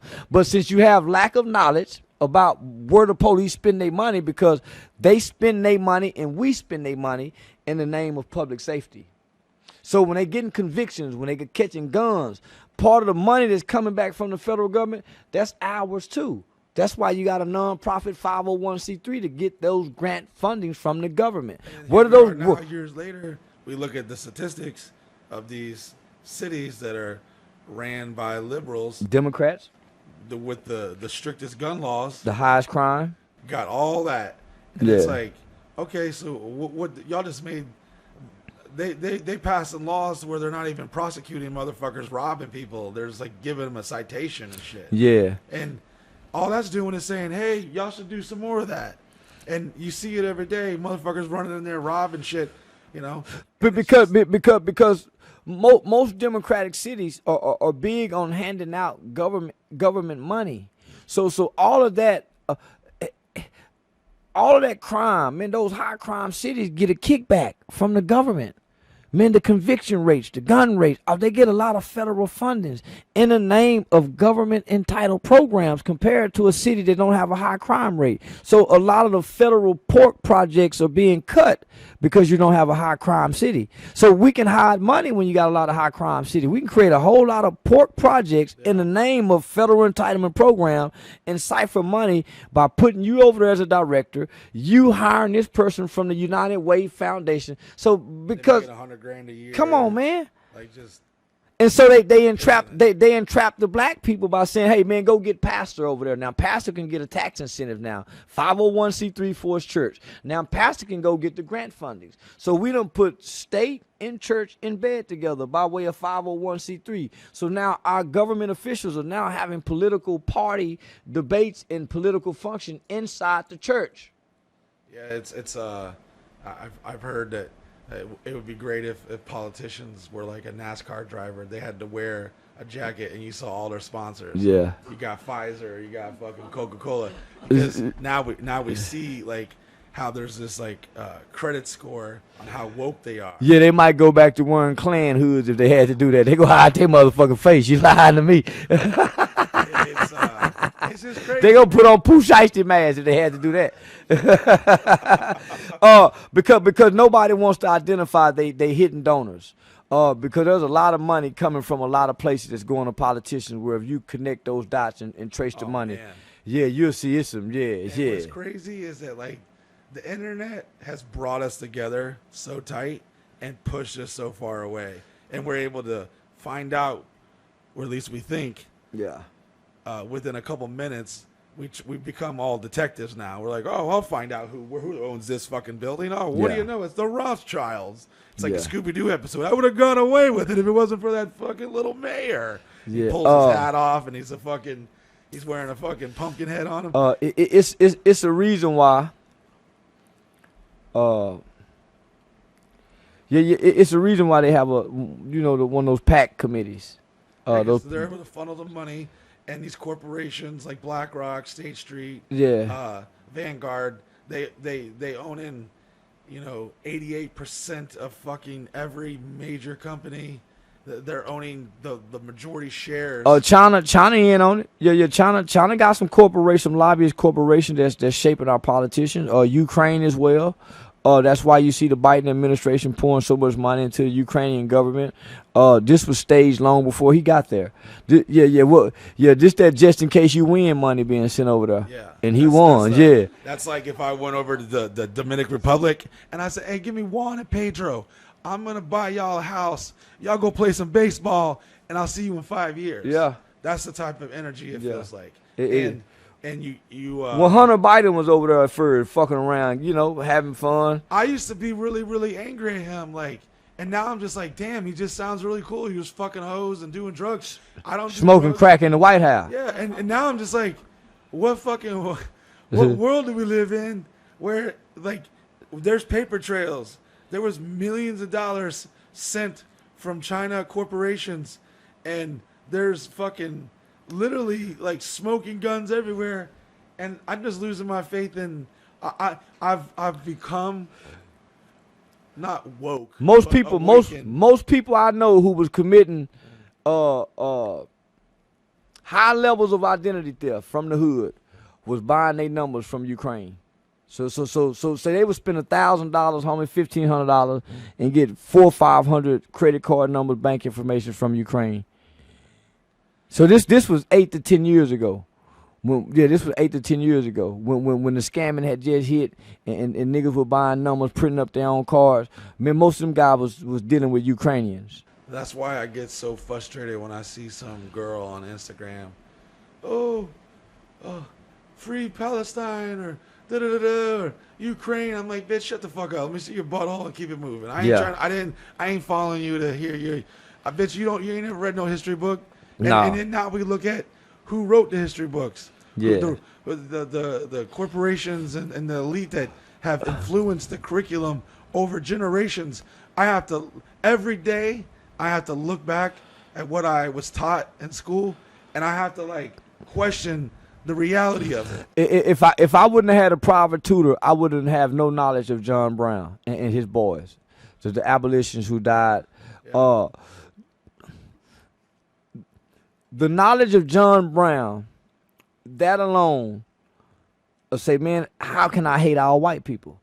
Because just like you believe, or I believe, or we believe, we all have some spirits of our ancestors.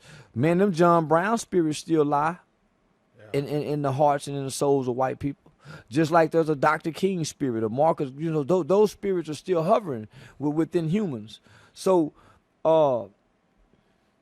it's propaganda. And the reason why I say that is that's what Hitler used. Yeah. He used propaganda. When you look at rap music, that's the same propaganda.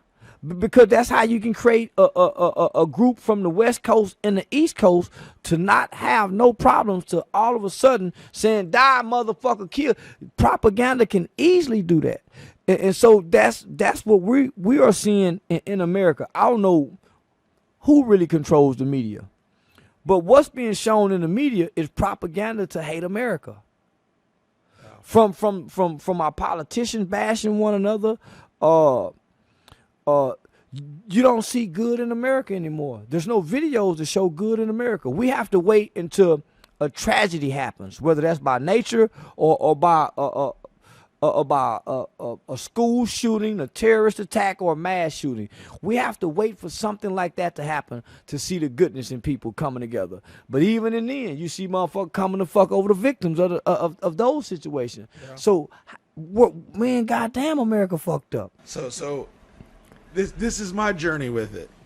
I wish I was ignorant. I wish, as I say, I'm trying to be. Bliss. I wish I could just be like, oh, anyways, have you heard that new fucking have you seen that new show on Netflix about the cats? Like, it's so great. I wish I didn't start to like go down the rabbit hole, because I believe in mathematical patterns. You're gonna try to tell me that they didn't lie about this and lie about that, but now they all telling us the truth. We already, like, as generationally things get declassified, like right now they could come on TV and be like, yo, we shot JFK, what you gonna do about it? There ain't gonna be no riot in the street. They literally are releasing things that are like, oh, hold up. Y'all done fucked us all up. And our grandfathers aren't around to fucking go riot at the fucking city hall. Well, they're dead. There's real documentation that the United States government used crack cocaine against black people in America to secretly fund the country war. Just like most people, especially even people of color, they don't know that the Martin Luther King family sued the United States government and won. And they were convicted guilty of conspiracy of murder of MLK. And you could survey 10 black people, especially the younger generation, they'd be like, what? Well, you just said something earlier. You said they're rewriting us the school books and the history books. They've quietly taken the Atlantic slave trade out of the books and rewrote it a little softer, as if we was indentured servitude, right? They're trying to water it down. It's white. The critical race theory. That's a great debate in this country, but they've whitewashed slavery. It ain't as brutal to this generation. Yeah. Uh, They're like, what? Slavery. Remind me, what TikTok challenge was that? I'm not. and so you got a governor, DeSantis, who was saying, well, hey man, slavery wasn't that bad, you know, it was. And so, homie, you got a whole narrative that's being rewritten. Where does that leave us with 1 month of Black History, where we only recycle Black history? Obama, Jesse Owens, Jackie Robinson, Martin Luther King. We recycle those faces each once. Yeah. So, The podcast is fucking back, baby. After over a year of nothing, complete radio silence, I'm back to butt fuck the podcast game up, and we could not do it without our friends at hornblasters.com. Don't blow your temper, blow your horns. Use the promo code Busey at hornblasters.com. Without them, I don't know what I do. My friend Matt Heller is the most amazing motherfucker. You're supporting a small business. And let's be honest, we've all had a little road rage. You want to pull your gun out and just fucking murk somebody on the fucking highway? Well, with the Horn Blasters kit, you can hit them with a fucking loud-ass train horn, scare the living shit out of them, and just drive away with a goddamn smile on your face. So go to hornblasters.com right now and get yourself a train horn kit and use the promo code Busey. You'll thank me later. You're familiar with the Rockefellers? Yeah. And their ownership with Standard Oil. Yeah. And I had just heard this maybe like 3 months ago, and it blew my fucking mind. That they manipulated curriculum. they wrote the school curriculum. And they called what we call like fossil fuels because they wanted to paint the narrative of how rare this oil was, because it came from fossils. So dinosaurs had to like slowly secrete this from these bones, and then mysteriously these curriculum books that were founded by them, that they paid for it all of a sudden, boom, oh well, shit, we need that oil, it's super rare, when in reality, and here's the deal, full disclaimer, guys, I don't have all the answers, but I can tell you one thing: you got to open your fucking eyes and do a little research, because as you get older and you start thinking about shit, when 9/11 happened, I was ready to go fucking blow up every goddamn Afghanistan cave. I was fucking, let's go fucking kill them all. And it sounds like, yeah, I have I have the words America, fuck yeah, tattooed on me. If you would have told me that 9/11 was an inside job back then, I would have fucking killed you. I got friends that died over there. 20 plus years, trillions of dollars, a narrative that we were painted. And now I'm grown. I got motherfucking internet. I got eyeballs. I'm seeing shit that ain't adding up. And I have to humble myself to be like, all right, Mike, you got to start looking at everything we've been told and we were taught and pushed on. And we're literally living in a country, I feel now, and I know it's not a popular thing, but it hurts me to even know that I was just one of the many suckers that bought into the WWE script. Oh, Undertaker's about to come out and karate chop Hulk Hogan in the dick. Oh, fuck him. Let's get him. I think General Colin Powell regretted that. I think that's one of his biggest regrets. I'm still looking career. for the weapons of mass destruction. Yeah. The worst pullout in the history of pullouts. Like the whole thing when you man,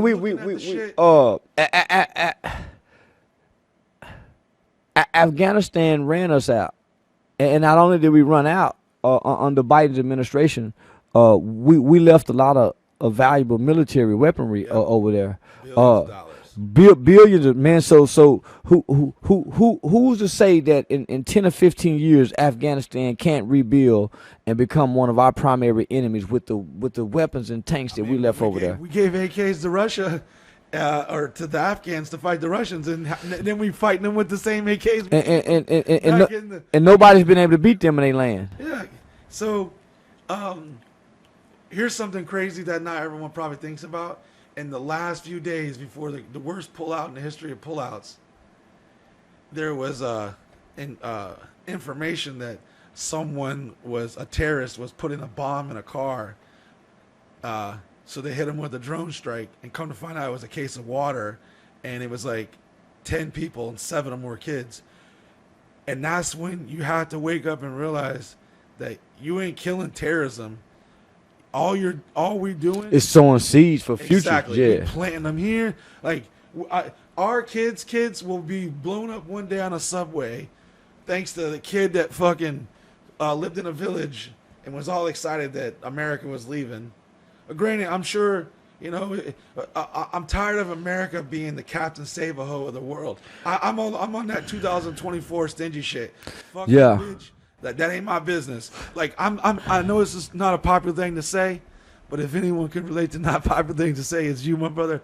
Like they could show me a goddamn semi-trailer full of dead babies, and I'm like, hey man, that sucks. It's not our problem, man. Listen, yeah. I ain't Ukrainian player. I ain't been to Ukraine. It's not my business. I'm staying out of it. Well, at this point, America no longer is a problem solver. They've become the world dictator. Captain Save-A-Ho. Yeah, and what the rest of the people are saying, they're not right with their own people. So how can they come dictate to us? You will take this goddamn freedom. Yeah. So I will democratize the shit out you. And so America is one of the youngest countries to be developed on this whole planet Earth. 246 to 47 years old. We ain't even hit 250 yet. Come on, man. So you talking all these other places got thousands of years of tradition, and we're saying, hey, you're gonna stop your tradition and give you democracy. Yeah. Man, they resent. Fucking take this democracy, bitch.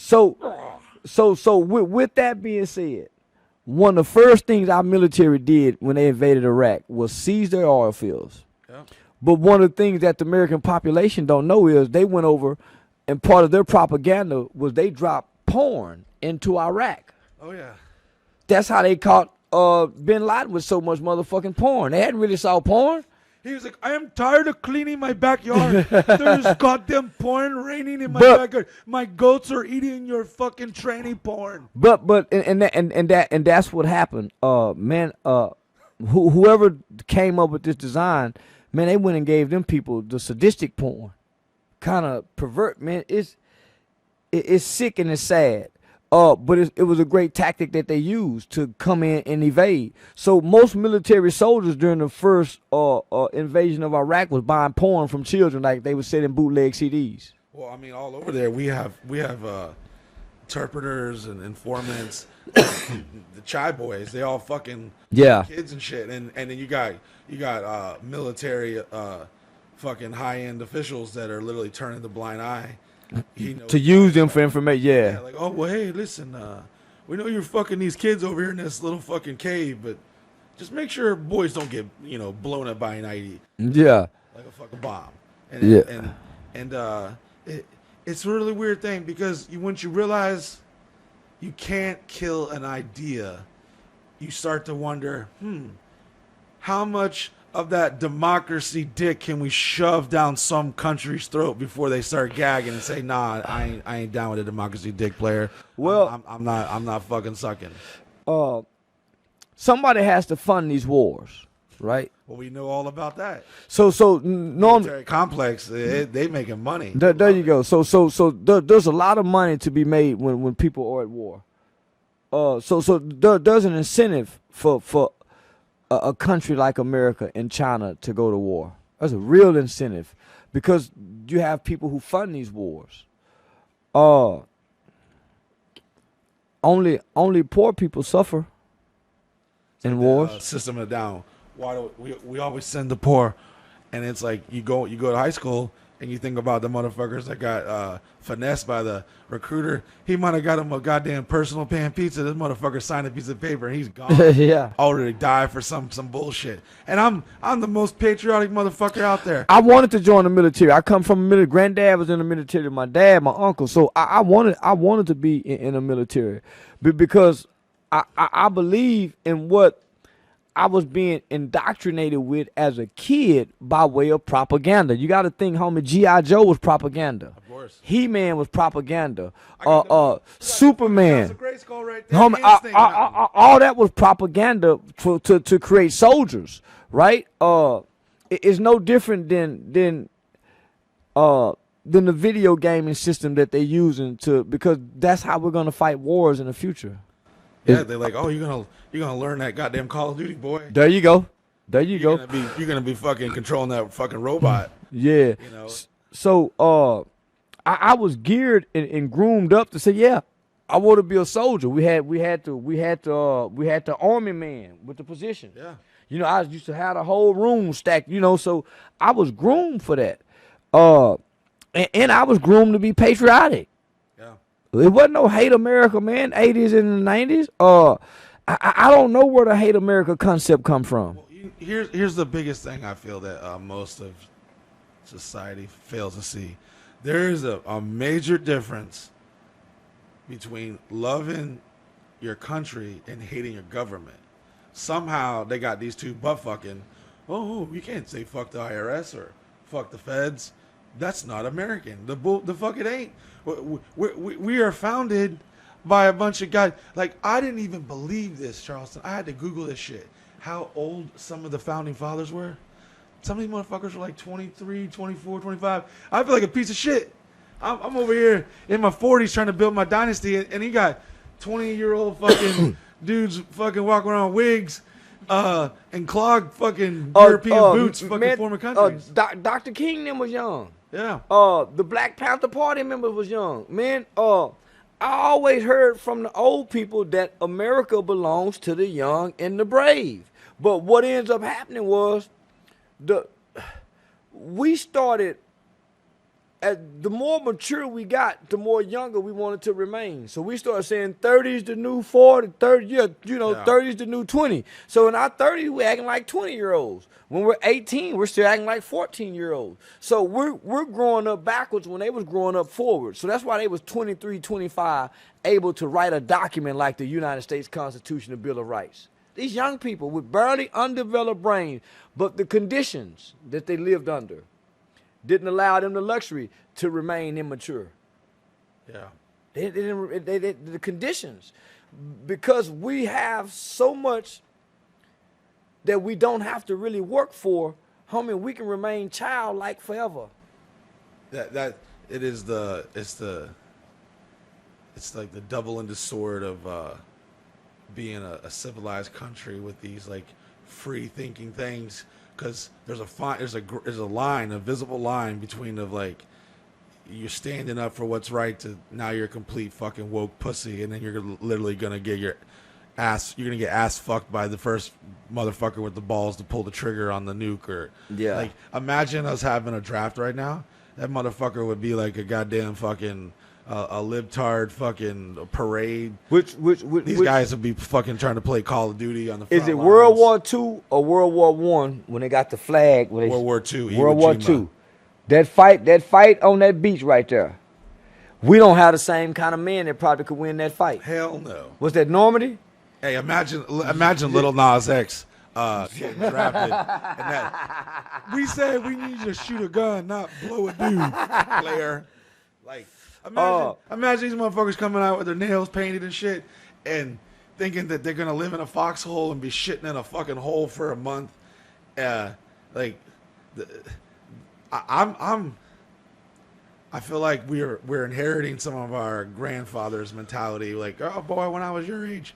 And we have become that guy, but it is the natural or the intentional decline of our society here in America. I feel like I have to apologize every day because we all got like followers from all around the world. I'm like, hey, listen, we ain't all on that bullshit. Yeah, no. This is not a strong America. We're arrogant because we feel like we've been around for centuries, but we haven't. We haven't hit the 250 yet. And just as long as we've been around, we've been at war. So we have to be spread thin. We may have the weaponry, we We got the technology, the nukes and the weapons, but man, we don't have the fortitude to fight another big war after Iraq, Afghanistan. We don't have the fortitude. We would have to force a draft. We're like the sugar daddy had too many hoes. Yeah. Like, hold on, baby, I can't take on no more problems. Yeah. Hold on. Like I gotta readjust. We gotta be wore out. Our military, our generals, homie. We gotta be wore out. Man, we've been at war too goddamn long. We gotta be. And let me tell you this. I've never been like this super like pro conspiracy theory type of guy. But the more I research, the more I look, and the more I don't get emotionally invested. I just look like, oh, there's something to that. You know, there's some bullshit out there. You're like, I don't know. Yeah. But I'm finding myself now running out of conspiracies to not believe in. Some of the shit that I thought ain't no fucking way, I'm like, oh shit, Alex Jones was right. They are turning the motherfucking frogs gay. They over here manipulating the food, the water. Man, you seeing dogs trying to fuck other dogs. You ain't never seen, and they're really trying to fuck it. Yeah. Man, I'm saying, man, what the fuck? I'm almost willing to bet. They say China got a fake sun.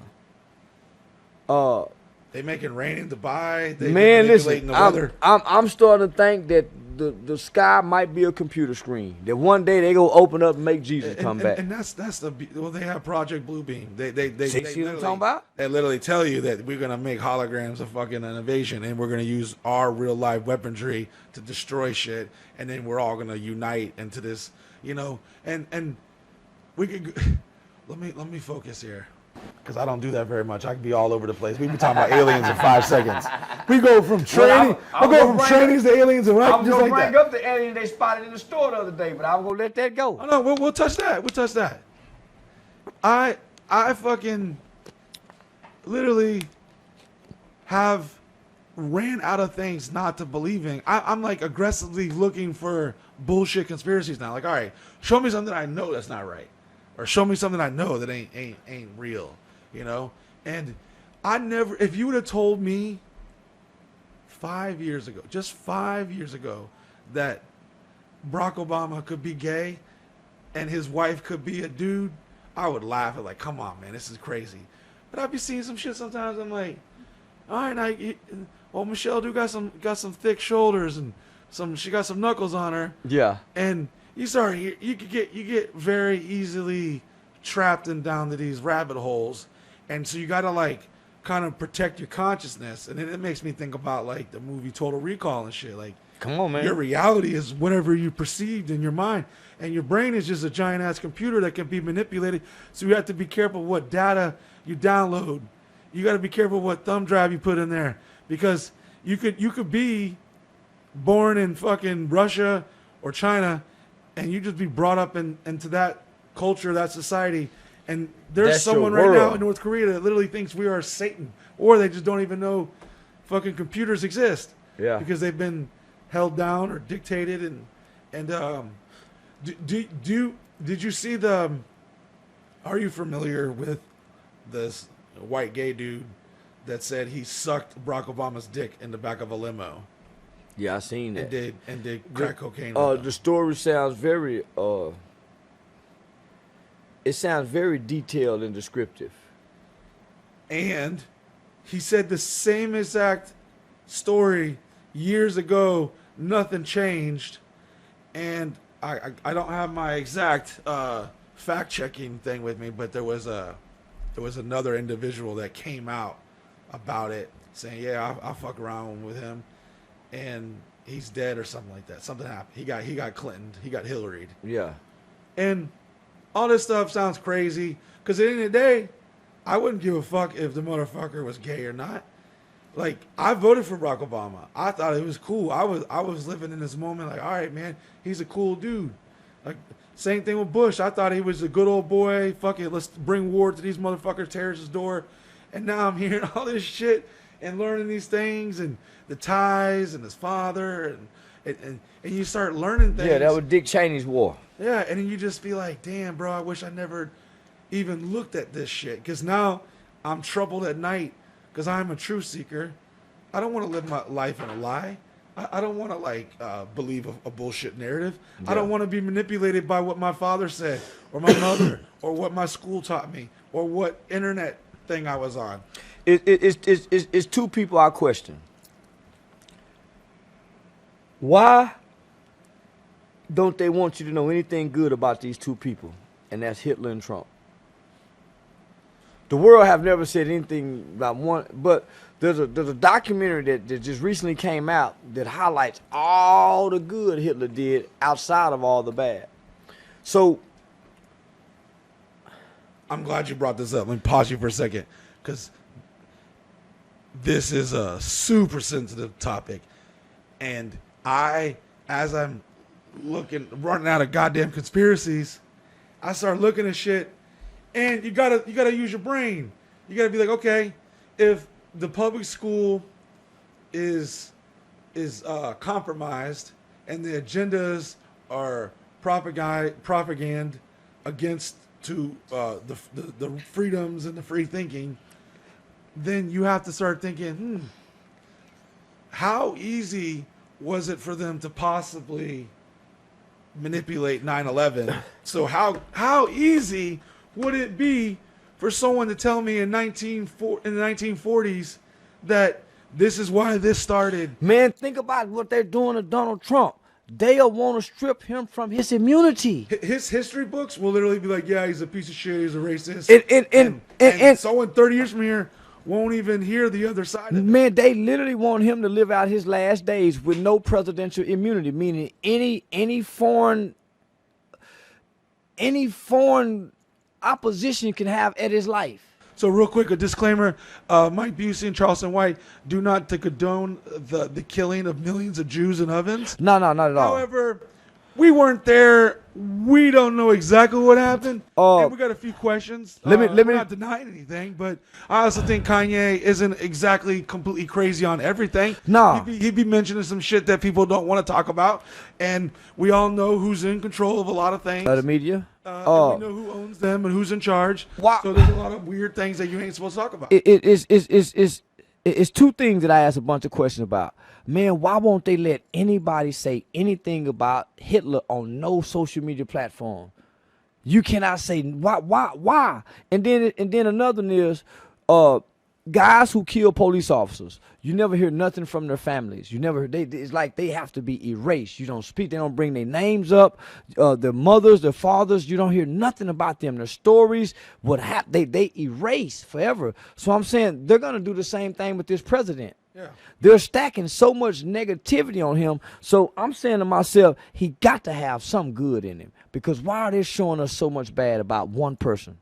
Just one person. He says they're not after me. They're after you. They gotta take me down. And it's like, if you remove your emotions and your historical thought process on each subject, and you just analyze the black and the white, we're living in a generation or time that you could literally be there and say, yeah, I saw a dude kill him. But now you can be like, oh, well, come to find out there was this Chinese hologram, and then Tupac showed up, and you really didn't see what you saw. Like the movie with Will Smith, Enemy of the State. Yeah. He everything becomes questionable. Yeah, they basically made him become a cheater because he wasn't playing along, and his wife was already packing his shit before he could get home from work. Yeah. And they're showing basically when I watched that movie, I'm like, oh, they used AI, and they were manipulating shit. We all know that governments have shit way before like the everyday consumer. So think about what the fuck they can be doing. Like they can take your voice and make a whole audio book. So they have real robots that look like humans. How do we know the pictures that they shown us of the 5 guys going to go get those planes wasn't their AI robots? Yeah, bro. That's why if you literally just open your mind to the possibilities and look at the patterns of history, you have to question everything. And let's just say, it's like if they're not all right. So if one of them is right, then you got to go back and look at the rest. So we got two major problems, right? Russia want Ukraine back. If you look at the history of America, any world leader, any dictator whom they've have disagreements with, they have toppled or came and went after. So that whether that's Muammar Gaddafi or Saddam Hussein. So Vladimir Putin is the new one that they have an interest in. The issue with them is he's saying, hey, I don't want y'all building this base over here in Ukraine because y'all got a history of goddamn it, you know. So how can you fault that guy for that? So then you got China saying, hey, we want Taiwan back, motherfucker. Y'all want to really fight us? And the Taiwan people don't really have no say-so in this, right? We need to retreat. As a country. We need to put our Captain Save-A-Ho cape hanging up for a hot minute. Build a goddamn dome over America. Take care of our shit. Let's get rid of the opiate fucking epidemic. Let's help some homeless people. Let's take care of our vets. Let's worry about our education system. Let's stop worrying about the sexualization of children and teach those motherfucking kids a trade. Let's stop shaming them if they don't want to go to college and they want to be a plumber. Someone's got to fix the turds. Someone's got to fix the plumbing. So when you say the pattern shows us that we shouldn't trust our government. I think it's evident that we no longer trust them because our government now has went rogue. Oh yeah. They don't consult with the constituents anymore. And this is what they've gone rogue. Awake at night because what I try to do is I try to like remove my emotions. I even sometimes try to remove what I think I know. Because at the end of the day, we all just think. We don't know nothing. We don't only thing we know for certain is that we all gonna die. That's the only thing we know for sure is certain. And no one's came back to prove us. And the way society is, God himself could come out of the clouds and be like, yo, motherfuckers, it's me. Yeah. Man, I was drunk. That wasn't no damn guy. What you talking about? Yeah. I was drunk. You making shit up. Anyways, let's go back to bombing this country. Yeah. And it's the crazy shit that once you remove all those things and you start looking at things. I mean, you can go watch factual documentaries on the CIA and how they basically had all these fucking wars they were starting. Contras. We were sending guns. We were sending people from South America to fucking Arkansas to set up, learn how to fucking be militia. To take out. And they run off. And stay in Arkansas and end up in Texas. Yeah. Man, the Taliban used to be ours. We trained them motherfuckers and work. Bin Laden was our boy. Yeah. Till he went rogue. It's like, damn, dude, if everyone, black, white, Christian, fucking Muslim, just took a step back and said, all right, we all getting fucked here. So do y'all want to keep getting fucked? The war on drugs, the war on terror, the war on poverty, was a narrative that fucked America, because we never benefited from no war that they've initiated. It's like, do you see that the famous like meme, the war on drugs 0, drugs 1? It's like, yeah, they won. They're still fighting because you ain't gonna take that away. It's literally like trying to save a bitch. Like, oh no, as the wise prophet Project Pat said, don't save her, she don't want to be saved. Yeah. If a motherfucker wants to do drugs, then that's their business. Yeah. Why the fuck do I need to dedicate my entire life to try to change their fucking shit? Yeah. And it just it's things like this that we're talking about that I wish people knew how like sharp you were and how open-minded you were. Cause like I bet if I told you, hey man, you heard about it, you'd be like, no man, let me hear it. And I would educate you, and I know you got endless things you could tell me that I never knew. Yeah. And it's like the iron sharpens iron. And when we come together and we can have a civil discourse. We don't have to fight. We don't have to. We can disagree on shit. We can. That's what's wrong with America. We forgot how to disagree politely. Yeah, I'm the American. I come from the American educational system where you just didn't have to read. You have to learn how to read and comprehend. I'm the kid that we still had music and arts, so that helps with critical thinking. I remember the DARE program when it first came. Hey, I've been keeping my promise. That tiger, I still ain't done. I remember when the teachers wasn't young, pretty, and fine. They all seemed old and mean. Yeah, so it wasn't no sexual attraction. Yeah.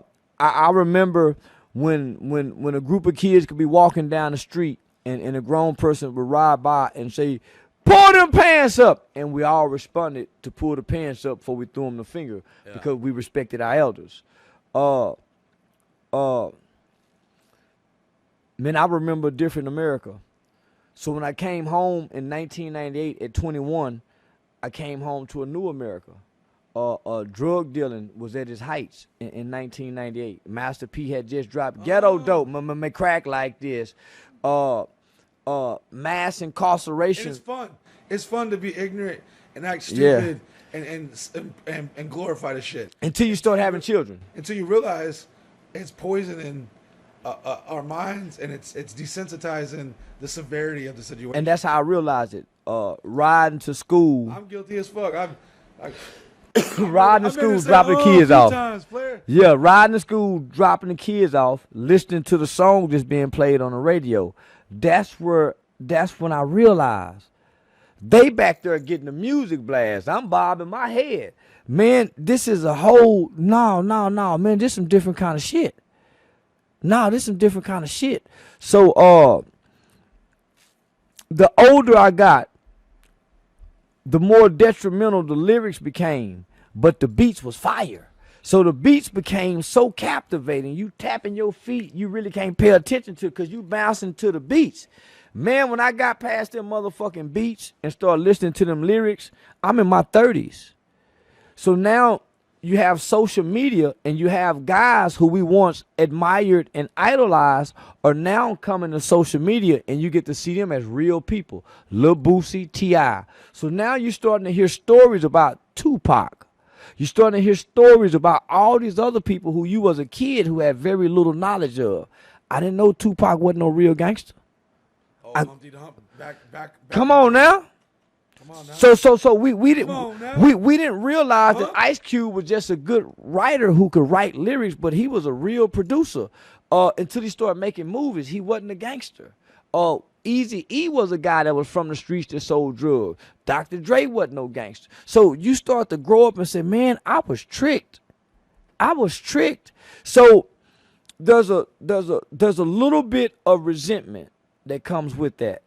Because I'm saying to myself now, man, I could have been a lawyer. Yeah. Man, I was always good in school. So you begin to resent the culture. You begin to resent the big homies who fed you the bullshit, and you begin to resent Uncle Wayne. Cause now you coming home and you starting to see Uncle Wayne can't grow past who he used to be. He still have issues with grandmama. Yeah. He still wish he can go back and be with this woman that he used to abuse. And he don't have nothing to show for the life that he had lived. And he seems bitter and angry. So now you saying, man, this is part of my lineage. This is part of my bloodline. So now you looking at all the men in your family. You looking at granddaddy. You looking at Uncle Wayne. You looking at Uncle Curtis. You looking at all these different men. And you saying, man, I don't want to be like them. But now you got a boy. It's a tough pill to swallow, because in the moment it's just it's the vibe. It's like, but swallowing that pill, you saying, how do I raise him not to be like them? Because I'm starting to feel like I'm a little stronger than Uncle Wayne now, because I got my son with me and I hadn't ran off, so I'm feeling like I'm stronger.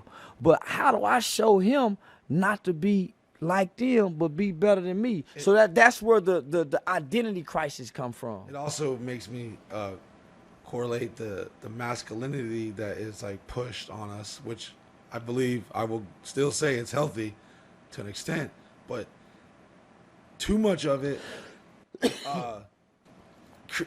Imagine 20 years ago, two grown men talking like this. They'd be like, "You pussies." Everybody in the room, oh man, we changed something, man. We don't want to hear that shit. Go home, I know we were sucking dicks tonight. Get out of here, you pussy. Go to playing the violin, man. We don't want to hear them so songs. And you can't be like that because those conversations were shamed and like, oh no, yeah, get out, yeah. Well, that's why our fathers could never come back and say, "Listen, son, I'm sorry." This is why our fathers couldn't back and give us an explanation on why he was a sorry ass because you couldn't talk like that. I don't care how you didn't even know how to deliver that. So we got mama and them, but we had a coach, we had some kind of uncles, we had some form of a man that crossed our paths, whether that was a juvenile worker. So, homie, I learned how to father from listening to the juvenile worker talk about his son. I learned how to father from watching Fred Sanford and Lamont on Sanford and Son, watching Theo and Cliff Huxtable.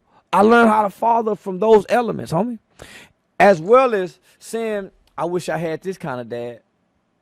So I didn't want my seed to be like the seeds that come from the family that we grow in. Because I started seeing them, the older I got, I started seeing Uncle Wayne and them as weak men. I started seeing Uncle Curtis and them as weak men because they laid and used women. They didn't lead women.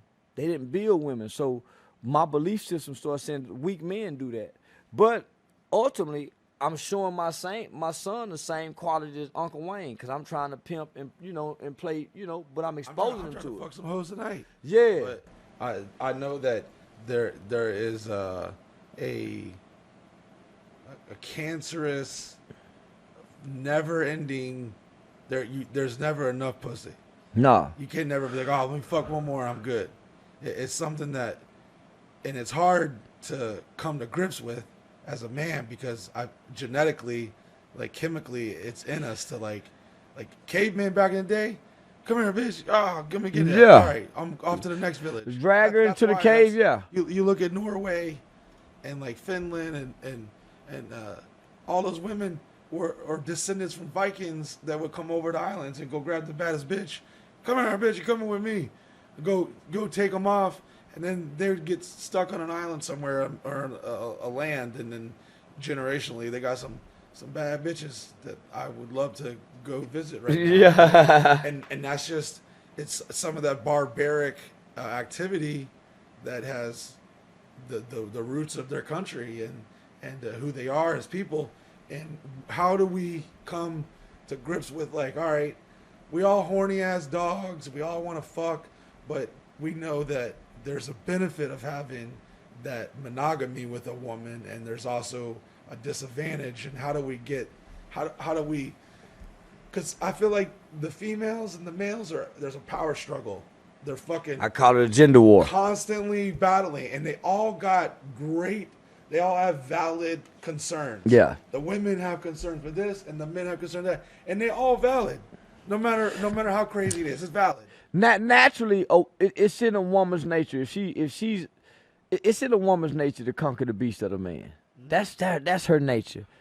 He used to be this, but I got him to settle. That's in her nature. But it's also in the nature of a man to soil his oats, spread that seed out everywhere. So if that's the nature, if that's the nature, then how can you defy your nature? You heard the story of the scorpion and the frog? Nah. So there was this frog. He was swimming in this river, and the scorpion comes down to the bay of the river and say, "Hey, frog, what's up, frog? Hey, man, let me get across the river." Mm-hmm. And the frog looks at the scorpion and goes, "Motherfucker, you a scorpion. If I give you a ride across the river, you gonna sting me, and we both gonna die." And the scorpion's like, no, come on, man. Hey, please, man, I'm gonna die. The rain's coming. There's a storm coming. I'm gonna drown. Let me just get to the other side of the river. Please, man, please. I promise you, I'm not gonna sting you. Why would I sting you? If I stung you, then we would both die. He's like, all right, you got a point. All right, come on, get on my back. So the frog lets the scorpion get on his back, and he starts swimming. Everything's good. They get halfway. he gets almost to the end, and the frog's like, kind of like, all right, cool, man. This motherfucker Scorpion kept his word, and right in that moment, Scorpion bit down and stung his ass, and the frog looks back at the Scorpion and goes, yo, what the fuck? Why did you do that? Now we're both gonna die. And Scorpion goes, sorry, homie, it's just in my nature. And once you realize that human beings have their own agendas, their own, like, we're just potty trained animals. We're domesticated motherfuckers. You go back every 50 years, like, you got women who couldn't vote, couldn't drive, getting their ass kicked. You got countries that still live in that ideology, and you gotta, like, think about, like, how quick and crazy when the shit hits the fan, how quick human nature just snaps back into that animal instinct. My mother said you have to teach children. You have to teach children how to do what's right. They don't automatically come knowing how to do what's right, because in our nature we naturally do wrong. Did you do that? We naturally gonna say no, we don't do that. We naturally gonna tell a lie. You have to be taught to do what's right. So I'm saying, I tell children, the nature of a thief is not to have any honor. So don't hang with thieves. There's no honor amongst thieves. The honor is amongst men, honorable men. So if all of us are criminals, whether we grew up or not, there's no honor here in the nature of this. So if we friends, homie, you don't commit crime with your friends, because you know there's no honor amongst doing that. Mm-hmm. You commit crime with strangers if you go do it. So as I'm learning these principles, right, I try to look for the nature of a person, homie.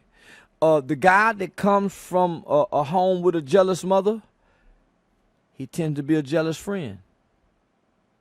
He pick up those traits. The nature of who they are come from that household. The guy who don't come from love,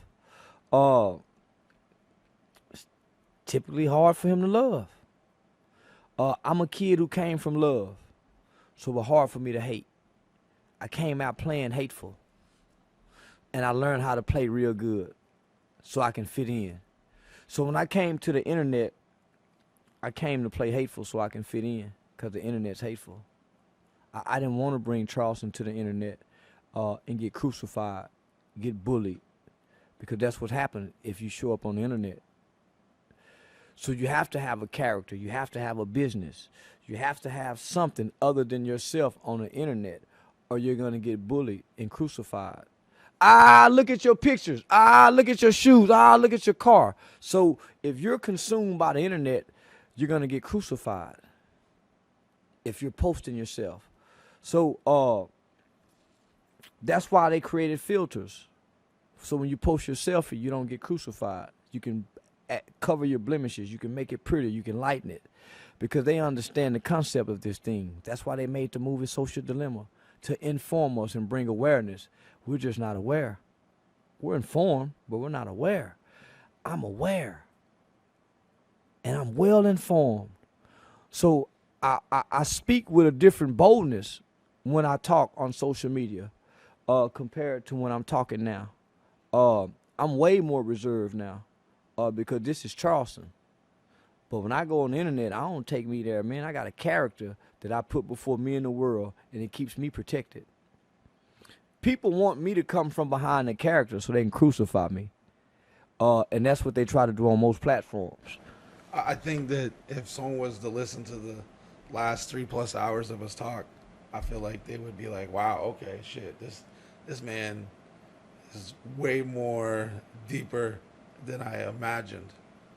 And I can relate to that. And that's why I wanted to have you on, because we hung out, we kicked it, we vibed. Shit, I wish we would have done a podcast the day you came over.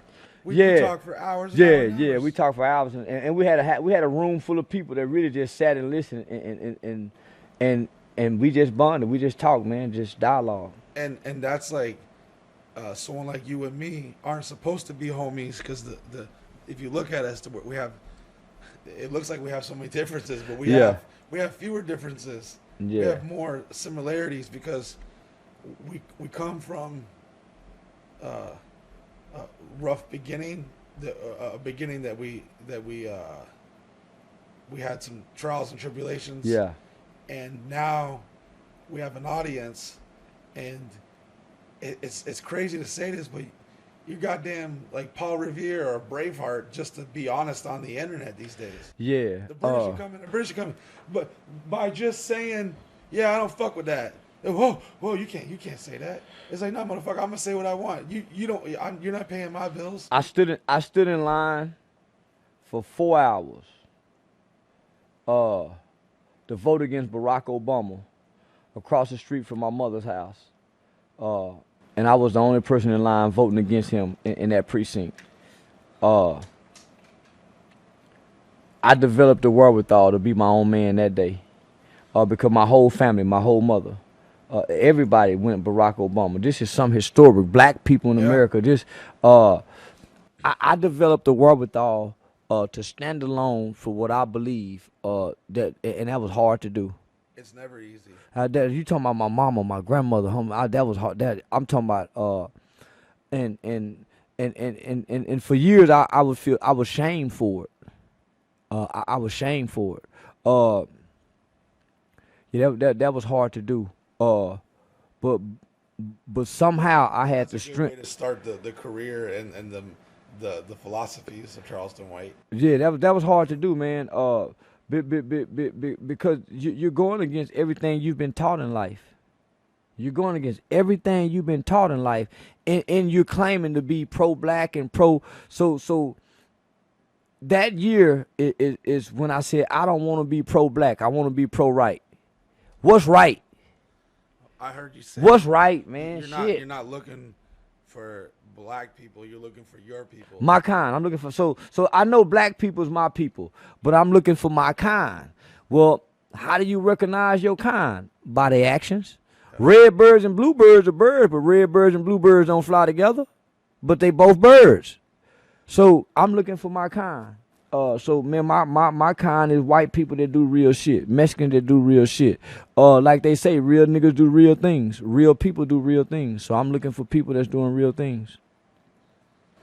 Well, you are definitely doing that. You are every day. I mean, shit. I can't even name a week that went by that I didn't see you on something. Like, oh, who the fuck, whose feathers did he ruffle this time? And I've just been cheering you on from a distance, being like, yeah, do your thing. And I just want to see you continue to be that black sheep, to stand out from the crowd and be like, hey man, listen, you don't all got to believe and follow the same bullshit. Create your own narrative and your own research and own mind, and it's people like you who break the mold of, hold on, he ain't supposed to think like that. He's a criminal. He did this, he did that, blah blah blah, and they don't want you to think on your own. Yeah, no. I didn't spend my life committing crimes. I was caught up into a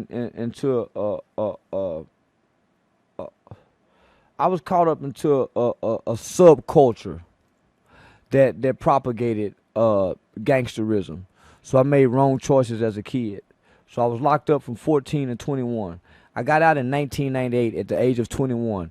I aged out of the juvenile system. So I didn't come home on parole or anything. So my record was sealed. So there's no record. So I don't have any felony convictions. So I hadn't been to prison. I hadn't been in and out in jail. So from my 20s to now, I hadn't been in and out of jail. I hadn't been to prison. I hadn't been committing crimes. So right after the boys' home from 21 to 25, I struggled with the reentry process of being locked up at 14, coming home at 21, and having such a big gap and lack those life experiences. So coming home at 21, but mentally still 14. So having to grow from that time span, I lacked an identity. So you start hanging with your friends, your old friends is kind of hustling, selling weed. But ultimately, I was working, trying to find a job. Then I got into community college. So from like 27 to 31, I was daddy. I'm trying to find myself in fatherhood. So I submerged myself in fatherhood. So I never really went to crime. I just needed an identity. And so without the streets and without the cultural element of it, I had nothing else until I started having children to say I'm a man. Because remember, I grew up believing being a man was going to jail and prison. Well, I didn't go to prison. So as a man, as a 21-year-old kid, if I'm not selling drugs, I'm not toting a gun, I had no other element to say I'm a man until I started having kids or fucking a lot of girls. Well, my concept of a man is womanizing, lying, cheating, you know what I'm saying? Fatherhood got me on the path where I said, man, I'm finna turn right and go straight. Maybe I need to pop out some kids. So what I started learning is good people do bad things sometimes, just like bad people do good things. So when I started developing a constitution that I can stand on, I developed my own constitution. I'm not gonna lie, steal, cheat. That's me. Those were my manhood constitutions. Whether I'm with so once I developed that constitution and I started working with children, I started asking kids, well, how do you know if you're a good person or a bad person? And you sit there and they be looking and they be saying, well, they don't know. And I say, well, do you feel bad when you do something wrong? How do you as a kid know if you're a good person or a bad person if everybody's saying you bad? Do you feel bad when you do something wrong? So meaning, if you tell a lie and I believe you and nobody knows you're lying, do you feel bad? I remember the first time I jacked off. I was like, damn, why I feel so guilty about this shit? I didn't even know what I was doing. I was just playing with my dick. And I just felt like this weird, sense, overcome me. Like, oh, man. I was wrong for pulling my wiener. Bad. Yeah, you lying to me. I told my son, this is your dick. You can't tell. Can't nobody tell you can't touch that motherfucker. But try not to touch it all the time, though, man. Shit. What do you what do you want your legacy to be? What is your idea Charleston White legacy? My ideal Charleston White legacy is that he grew up to become everything he wanted to be, and that was a good person. So meaning, there was a time I really wanted to be a bad person. I wanted to do bad because I thought that was it. I wanted to be a gangster because I was sold on it. But ultimately, man, I grew up and became everything I wanted to become in life. My legacy would be that no child is born bad. No child, homie, because I've dedicated the second half of my life to working with troubled children and at-risk youth, and I'm telling the world that I grew up in a boys' home with kids who killed their mothers and their fathers. I grew up with kids who killed 80-year-old people. I grew up with kids who raped and molested some children, some babies. I know a guy who, because he couldn't go to Six Flags, went in the house and kicked his sister in the head and killed her out of frustration, of tired of babysitting. So I grew up with children who committed some of the worst and most heinous crimes in the state of Texas. And I can look anybody in the eyes and say that I've never met a child who was born bad. That all behavior is learned and taught. Children mimic what they see and repeat what they hear. So what we're seeing in this country with youth violence and gun violence is children mimicking the conditions and the pains of their communities. It's not their hearts, because their minds aren't formed and set in stone for these children to have such cold hearts. Hurt people. And that's my legacy, and that's my message. I was a kid that wasn't abused, but I grew up feeling hurt from feeling unloved, feeling unwanted, feeling neglected, feeling abandoned, because my father was absent and my mother worked a lot. So just alone, children are going to internalize those uncomfortable feelings if they don't have an outlet or some form of a group or a session or a person to talk to and express these uncomfortable feelings. They're going to turn to drugs. They're going to turn to gangs. They're going to turn to violence, or they turn to dysfunction and delinquency. That's the only option when there's no other outlets. So that's my legacy, is that, he the new Peter Pan and Michael Jackson without laying in the bed with the kids. Love it. Yeah. I really think that if people were to take time to listen to this, they'd have a whole new perspective of you. They gotta stop watching my internet video because they gonna say, "Oh man, he's a hypocrite." They really have to do what you did. When I look over there, man.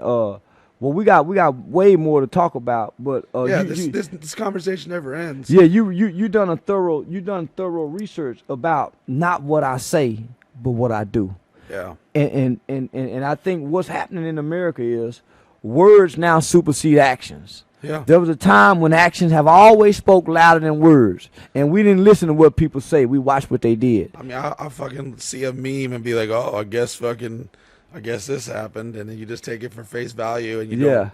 I mean, it's so easy to, especially when you're leaning to a particular side, so you're almost rooting for your team. Yeah. You're cheerleading. Yeah. You're like, yeah, fuck that. Yeah, that's fucked up. And you don't even put any work or effort into it, and it just you gotta control. You gotta be careful what you put on your hard drive. That brain. That brain is easily manipulated. So I've made it to the point. The internet character, he's evolved, right? So he's damn near the internet character is damn near is a thing of the past. Because now I've gotten to the point now where Charleston can be more serious in what he's trying to do with his message and his branding, where the outlandish shit can go in a character in a movie, cartoon, in a comedy skit on stage. So I've been falling less and less back of being on YouTube with the outlandish shit and doing more structured interviews like this in environments like this here. So because you want to grow. I feel my heart goes out to you in some cases because I could see a lot of these podcasters and fucking whack ass motherfucking streamers and TikTokers. They try to bring you in, and it's either a fucking straight up setup, fucking booby trap, or they got a narrative to push.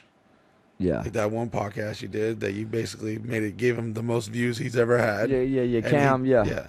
I don't know why Cam Newton loves sucking Deion Sanders' dick so much, but he's gargling that shit for fucking 3 hours. I get it, the NFL brotherhood. I get it, you know. And I like Deion. Yeah, I do too. He was a Dallas Cowboy. I lived in Dallas, Texas till I was 8 years old. Yeah. And most people miss my concept about that. Deion was the topic. But the message was we quit supporting HBCUs to go follow Deion to Colorado. Oh, I got it. Yeah. And once you think about it, you're like, damn, I didn't look at it like that. So you're coming with a different perspective because you're like, well, what about everyone else that signed the letter to come there? Yeah. That rocking I mean, you got kids uprooting the whole family going to a different state. And let me just say this. I'm more partial toward a kid that's dealing with the abandonment of a coach who he saw as a father. Yeah, oh yeah, right? That's real as fuck. So that's evoking my feelings. You know what I'm saying? So it's easy to say, man, fuck him, man. He done left them boys. Go ahead and say it. Go ahead. Oh, man, fuck Deion. Because not only that, I got kids from Jackson State messaging me saying, hey, Unc, I just caught a case. A guy messaged. So they need, man, they don't understand. I wasn't looking from an athletic position, man. I'm looking from some kids who probably came here just for this coach, and I know the presence of what one man can do to a bunch of boys. One man on the block, homie, all the kids would be at his house if he's that kind of man. Yeah.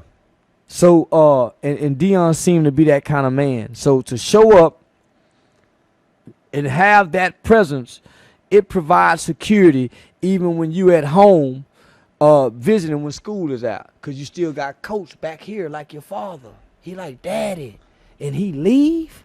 You know what it reminded me of? I was in a youth group, and we all fell in love with the youth pastor. He was like the cool older uncle. We loved him, and it came with that bullshit narrative. God is calling me to another church, and we're like, what? What crusty ass? What? We can have. Why would God do us like that, man? And that's how I feel that situation was. It was a business move for him and his son. I get it. Yeah. But At the end of the day, you have the right to say that. And then you got to think about the white kids when he came over here.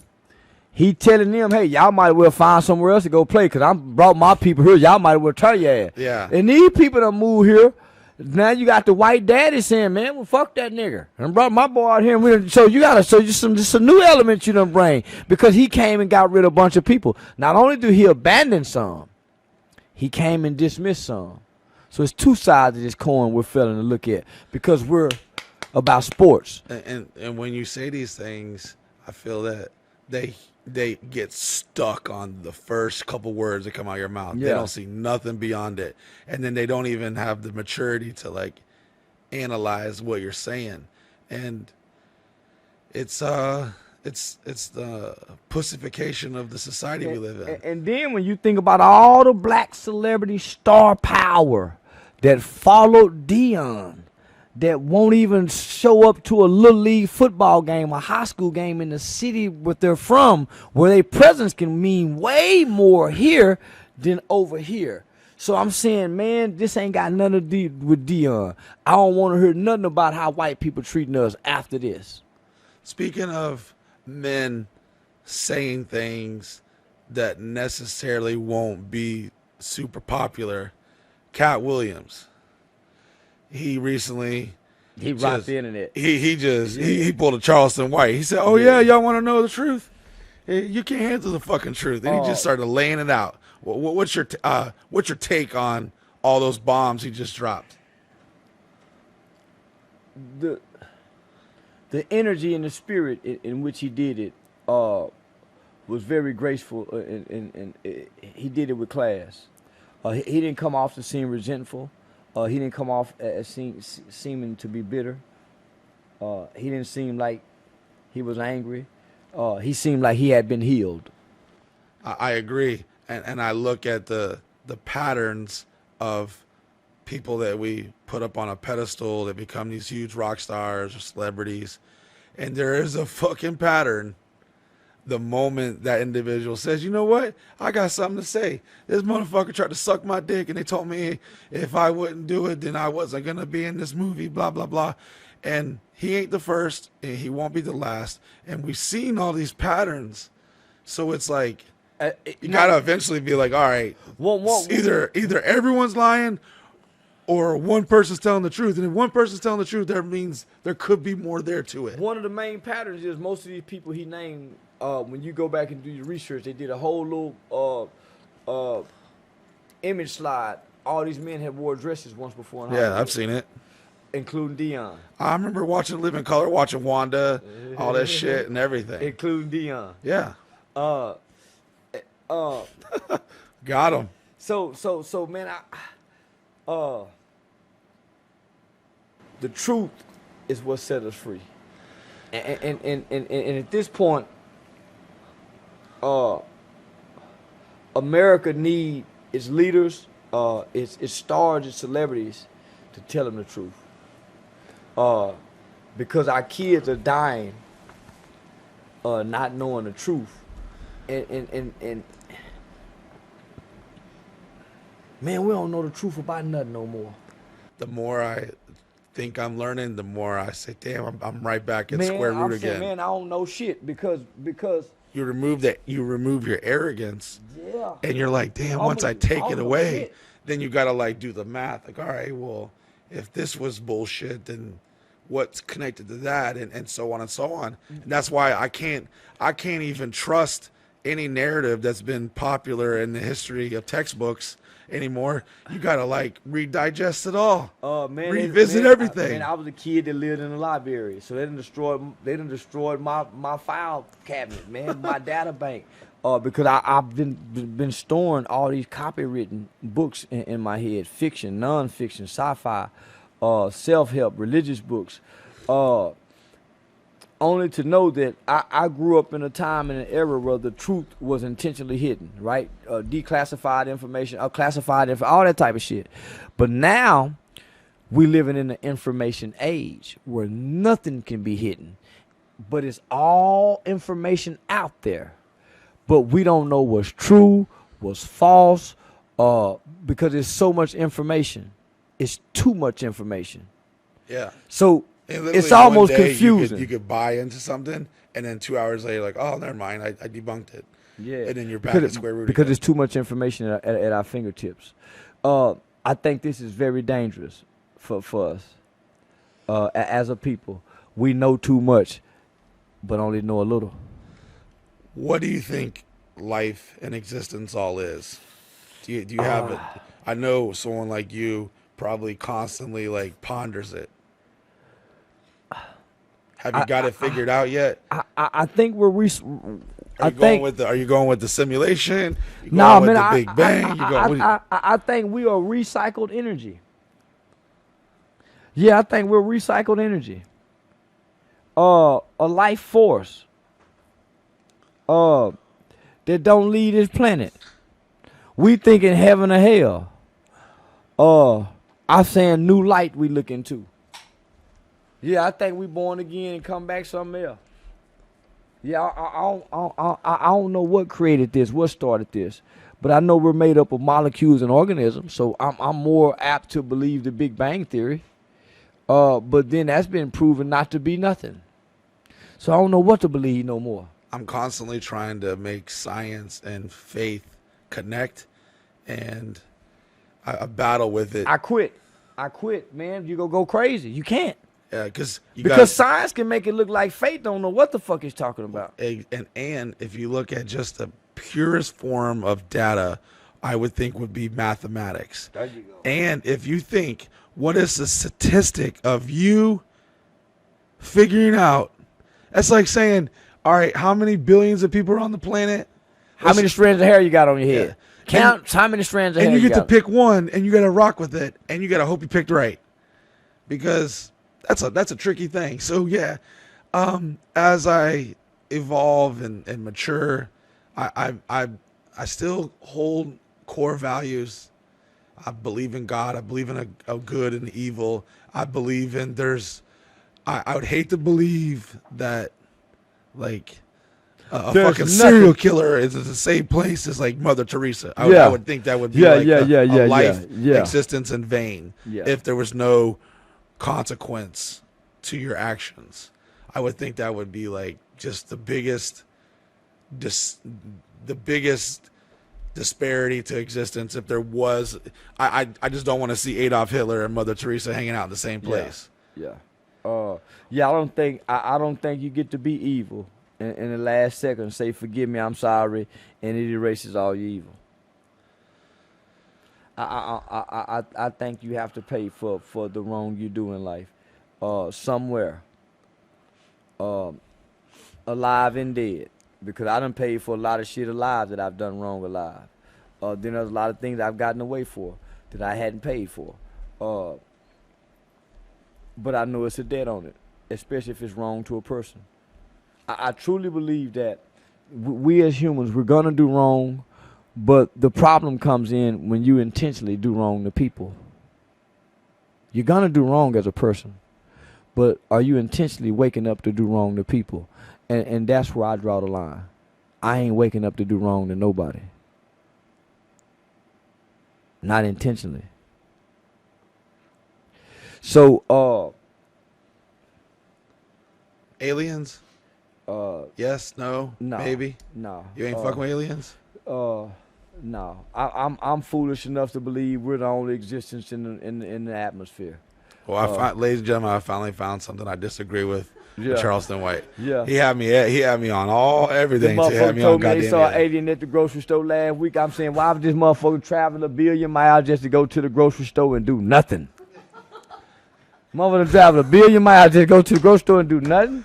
That motherfucker heard they had buy one get ones. Fucking Lacknard showed up to the Miami Mall and won a fresh new pair of J's. I'm still waiting for a dope fiend to give me a description of a UFO. As long as them dope fiends be out in the middle of the night doing shit, breaking in the houses, man, you ain't heard now crackhead ever say, I saw him one too. I seen the mother. You ain't never seen now. It's always logical, motherfuckers. Speaking of motherfuckers, Diddy, what do you think his legacy will be in the recent turn of events? You're another black man destroyed by choices and decisions that My mother says that, man, we all get a chance to stop doing what we're doing that's wrong before you have to be exposed. When you listen to the allegations of just one Cassie, homie, he a sick motherfucker. But we've all heard these rumors. We've all heard the rumors around him and surrounding him. When you go on and hear about how he done Kim Porter,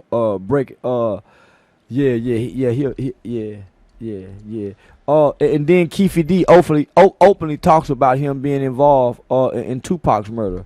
I mean, those things I felt connected since day one, but since day one you felt those was connected. Yeah, he put the money up. Yeah, I mean, if I'm not a fucking private investigator, but if I know we got Tupac, Biggie, East Coast, West Coast, we got money, royalties, we got fucking. The industry is profiting off the feud. It's like a WWE, but with real life consequences. And most people don't know there wasn't no East Coast and West Coast beef. They was all fucking the same girls, and the media made it the East Coast West Coast beef. But it was all about fucking the same girls. I think Suge Knight ended up starting messing with Kim, or Kim started messing with Puffy after Suge Knight. Well, I think that came from the narrative, like, all right, the birthplace of hip hop is New York. Yeah. And then, oh shit, we got motherfuckers in LA doing it. Oh, I mean, you remember like when like you got Tennessee 3 6 Mafia, and you got Little John, Atlanta, Outkast. Everyone was trying to represent like where they're from. And I feel like at the time there was really just those two strong things. So that's kind of the narrative I think they ran with. And I remember just being like, whoa, what the fuck? Like, no way. And who knows? So do you think there's more to it? Do you think Tupac's on a fucking island chilling? Nah, they made sure he was dead. What about Jeffrey Epstein? He's on the island chilling. I think John. Because when you look at the circumstances surrounding his death, how too many things. Because they supposed to check the cell he's in every 15 minutes. He's in a suicide cell already. They said he committed suicide, but his the larynx thing, right, it was crushed as if he was choked to death. This is the second attempt that they made to have him. The first time the dude was unsuccessful. Nah. He's somewhere chilling. He's somewhere chilling. WNBA, you getting season tickets? I wouldn't dare watch no bunch of bitches. Is that? Them hoes got to be having orgies for me to be fucked. They got to be fucking on the court for me to watch it. One hoe standing up erect, running up trying to shoot a basketball and dunking is not appealing. Yeah, hell no. They need to be in the kitchen, in the bedroom. Tall bitches. So is it safe to say that Charleston White's personal hell would be a season ticket holder courtside at a WNBA game? Yeah, hell yeah. Watching a bunch of women like Brittany Griner. I keep going on. I was hoping Russia kept her the full time. I keep telling them lower that goddamn fucking rim so those goddamn lesbians can get some of that equal pay. You want some equal pay, baby? Lower that rim. You already got a smaller ball. And let them hoes fuck the NBA players and let us see. You know, NBA porn. Start a NBA porn channel with a WNBA girl and the NBA players fuck. Two tall, lanky motherfuckers fucking. And let us watch it. Yeah. Who I need to make a request to for that? NBA porn. WNBA, NBA porn. We'd love to see that shit. We knew it too. You were in high school, and you know half the teams are goddamn lesbian. You knew that league was that league has never turned a profit.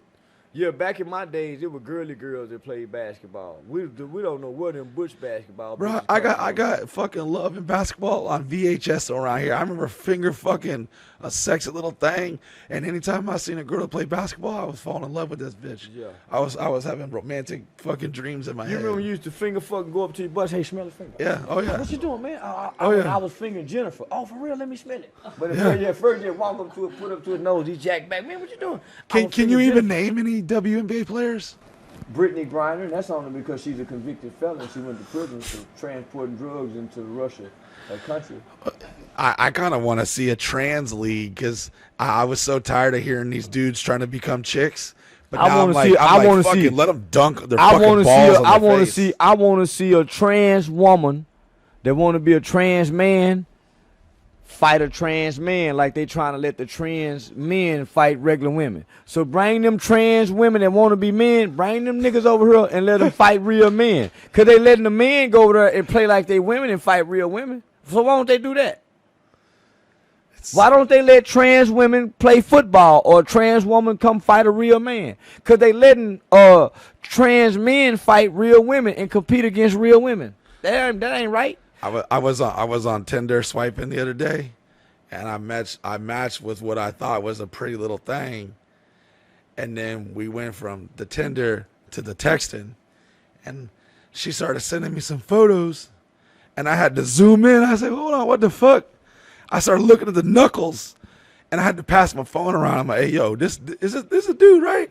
So now I can't even swipe freely. I'm paying for the shit. I'm paying like a monthly premium plus for Tinder. Look at big knuckle woman. And I'm about to strike up a lawsuit and say, all right, I didn't pay. I clearly in my profile said I want to see women, not chicks with dicks. Yeah. There's no way God gave a woman big knuckles. Yeah, I ain't fucking with it. He might give her big feet, but big broad shoulders and knuckles ain't one of them. No. That's why I like to go out and hunt in person. See, I'm the old hunter that like to sharpen the spear and still go out and hunt. You know, dress up, spray the cologne on, clean your shoes, and say, "Hey, my name's Charleston. How you doing?" So I still like that old art of hunting. That's a lost skill these days. Yeah, but most people want to inbox and DM and go. No, I like going out in public and meeting.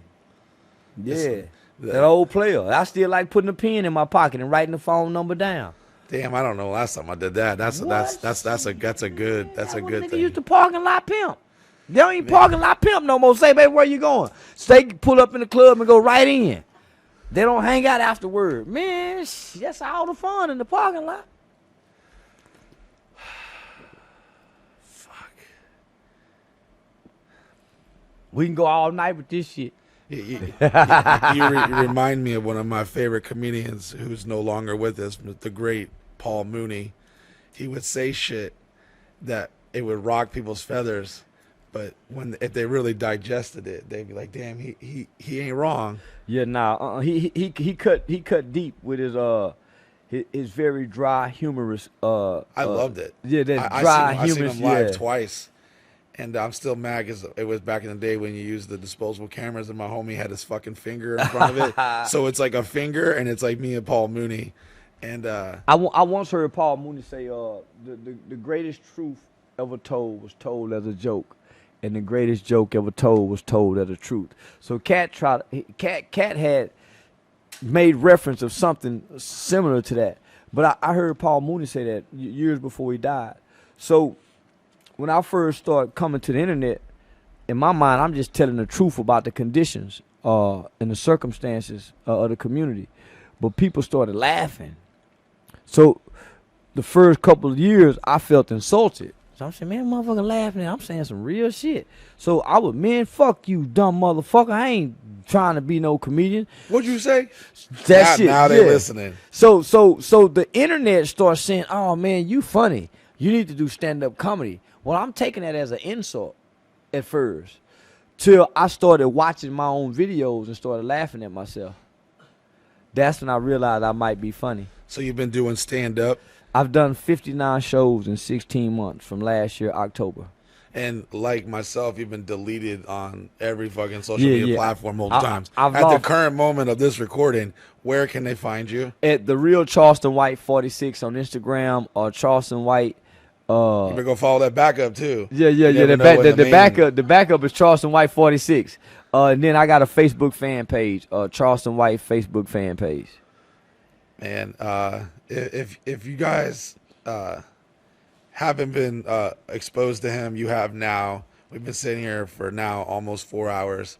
Thank you so much. We could talk about someone with intellect like yourself. I just love like. So I came to the internet playing, hollering out rape white people. That'll definitely get some attention. It got a lot of attention. That'll get a couple. And this was during the time Bill Cosby had just got convicted. So I was learning. So you have dark humor comedy, which you can see that in the Netflix category, right? dark comedy. I'm a big fan of dark comedy. Me too. Satire comedy. Well, most people want the happy comedy. Now I come with that dark satire comedy because I'm a fan of Andrew Dice Clay, Howard Stern. So I like the satire, Dolomite. So I came saying all this outlandish stuff. So there are some people that say, oh, he's a rapist. Well, I've never been accused of any of that. No allegations. There's no women. Well, he's a self-proclaimed rapist. Well, I also said I was a killer. And this is what I learned, that people are hypocrites. I killed the white man. They'll go do the research. Oh, you didn't pull the trigger. You wasn't a shooter. I raped a white woman. They go do the research and don't find something. Oh, you're a rapist. So people want you to be what they want you to be. You show up to be who you want to be. And that's what I did. That's how I beat the internet. I showed up being who I wanted to be. So I wanted to play this villain to make people look at the real me. So most people will go look at the real me, but stay stuck on the character and say, fuck the real him. He a hypocrite. He really is. But there are some people that get past the character like you did and go see the real me and say, oh, man, this guy's clever in what he's doing with his delivery on the internet. And he's a great guy. And that's what I was hoping most people would do. But since they don't, shit, I accept both because it pays both. And at the end of the day, the haters don't show up to the funeral. Say that again. Haters don't show up to the funeral. Brother, thank you. Beyond, like, this goes, unlike all these other interviews you probably done, like, I fuck with you, and so does my team. Like, you know, how long have we been doing this interview? 4 hours exactly. I've never done a whole 4-hour interview and we didn't have to take a break. I ain't never done a 4-hour interview other than a streaming with Aiden and having, but no, this, and you notice I never went in character. I never went in character. And you notice that, like, as much as we would love to get whatever, that hot take, we don't have to, because at the end of the day, you've already put in the work. I put in the work. So as who we are, we put it out there, and it's the truth seekers it's their job to sniff it out and check it out. And if they fuck with it, which I know they will, we got people that listen to every fucking second. Yeah. We could talk about goddamn toilets for 4 hours. They're gonna listen to it. Yeah. And we expanded a couple people's consciousnesses. They probably learned a few things. Hope so. And we fought racism today because we're gonna go fuck someone that isn't our nationality, and we're gonna just defeat racism one. Yeah, they give me my reparations in a white pussy. They ain't got to give me that 4 acres in the move. Just introduce me to a new white girl. They like black dick. Here we can talk. Ladies and gentlemen, Charleston. Man, this is my brother Mike Busey, man. We waiting for part 2, so I'm coming every month. So y'all get ready to see me again. Let's do it, baby. Let's do it. Love you, brother. Already.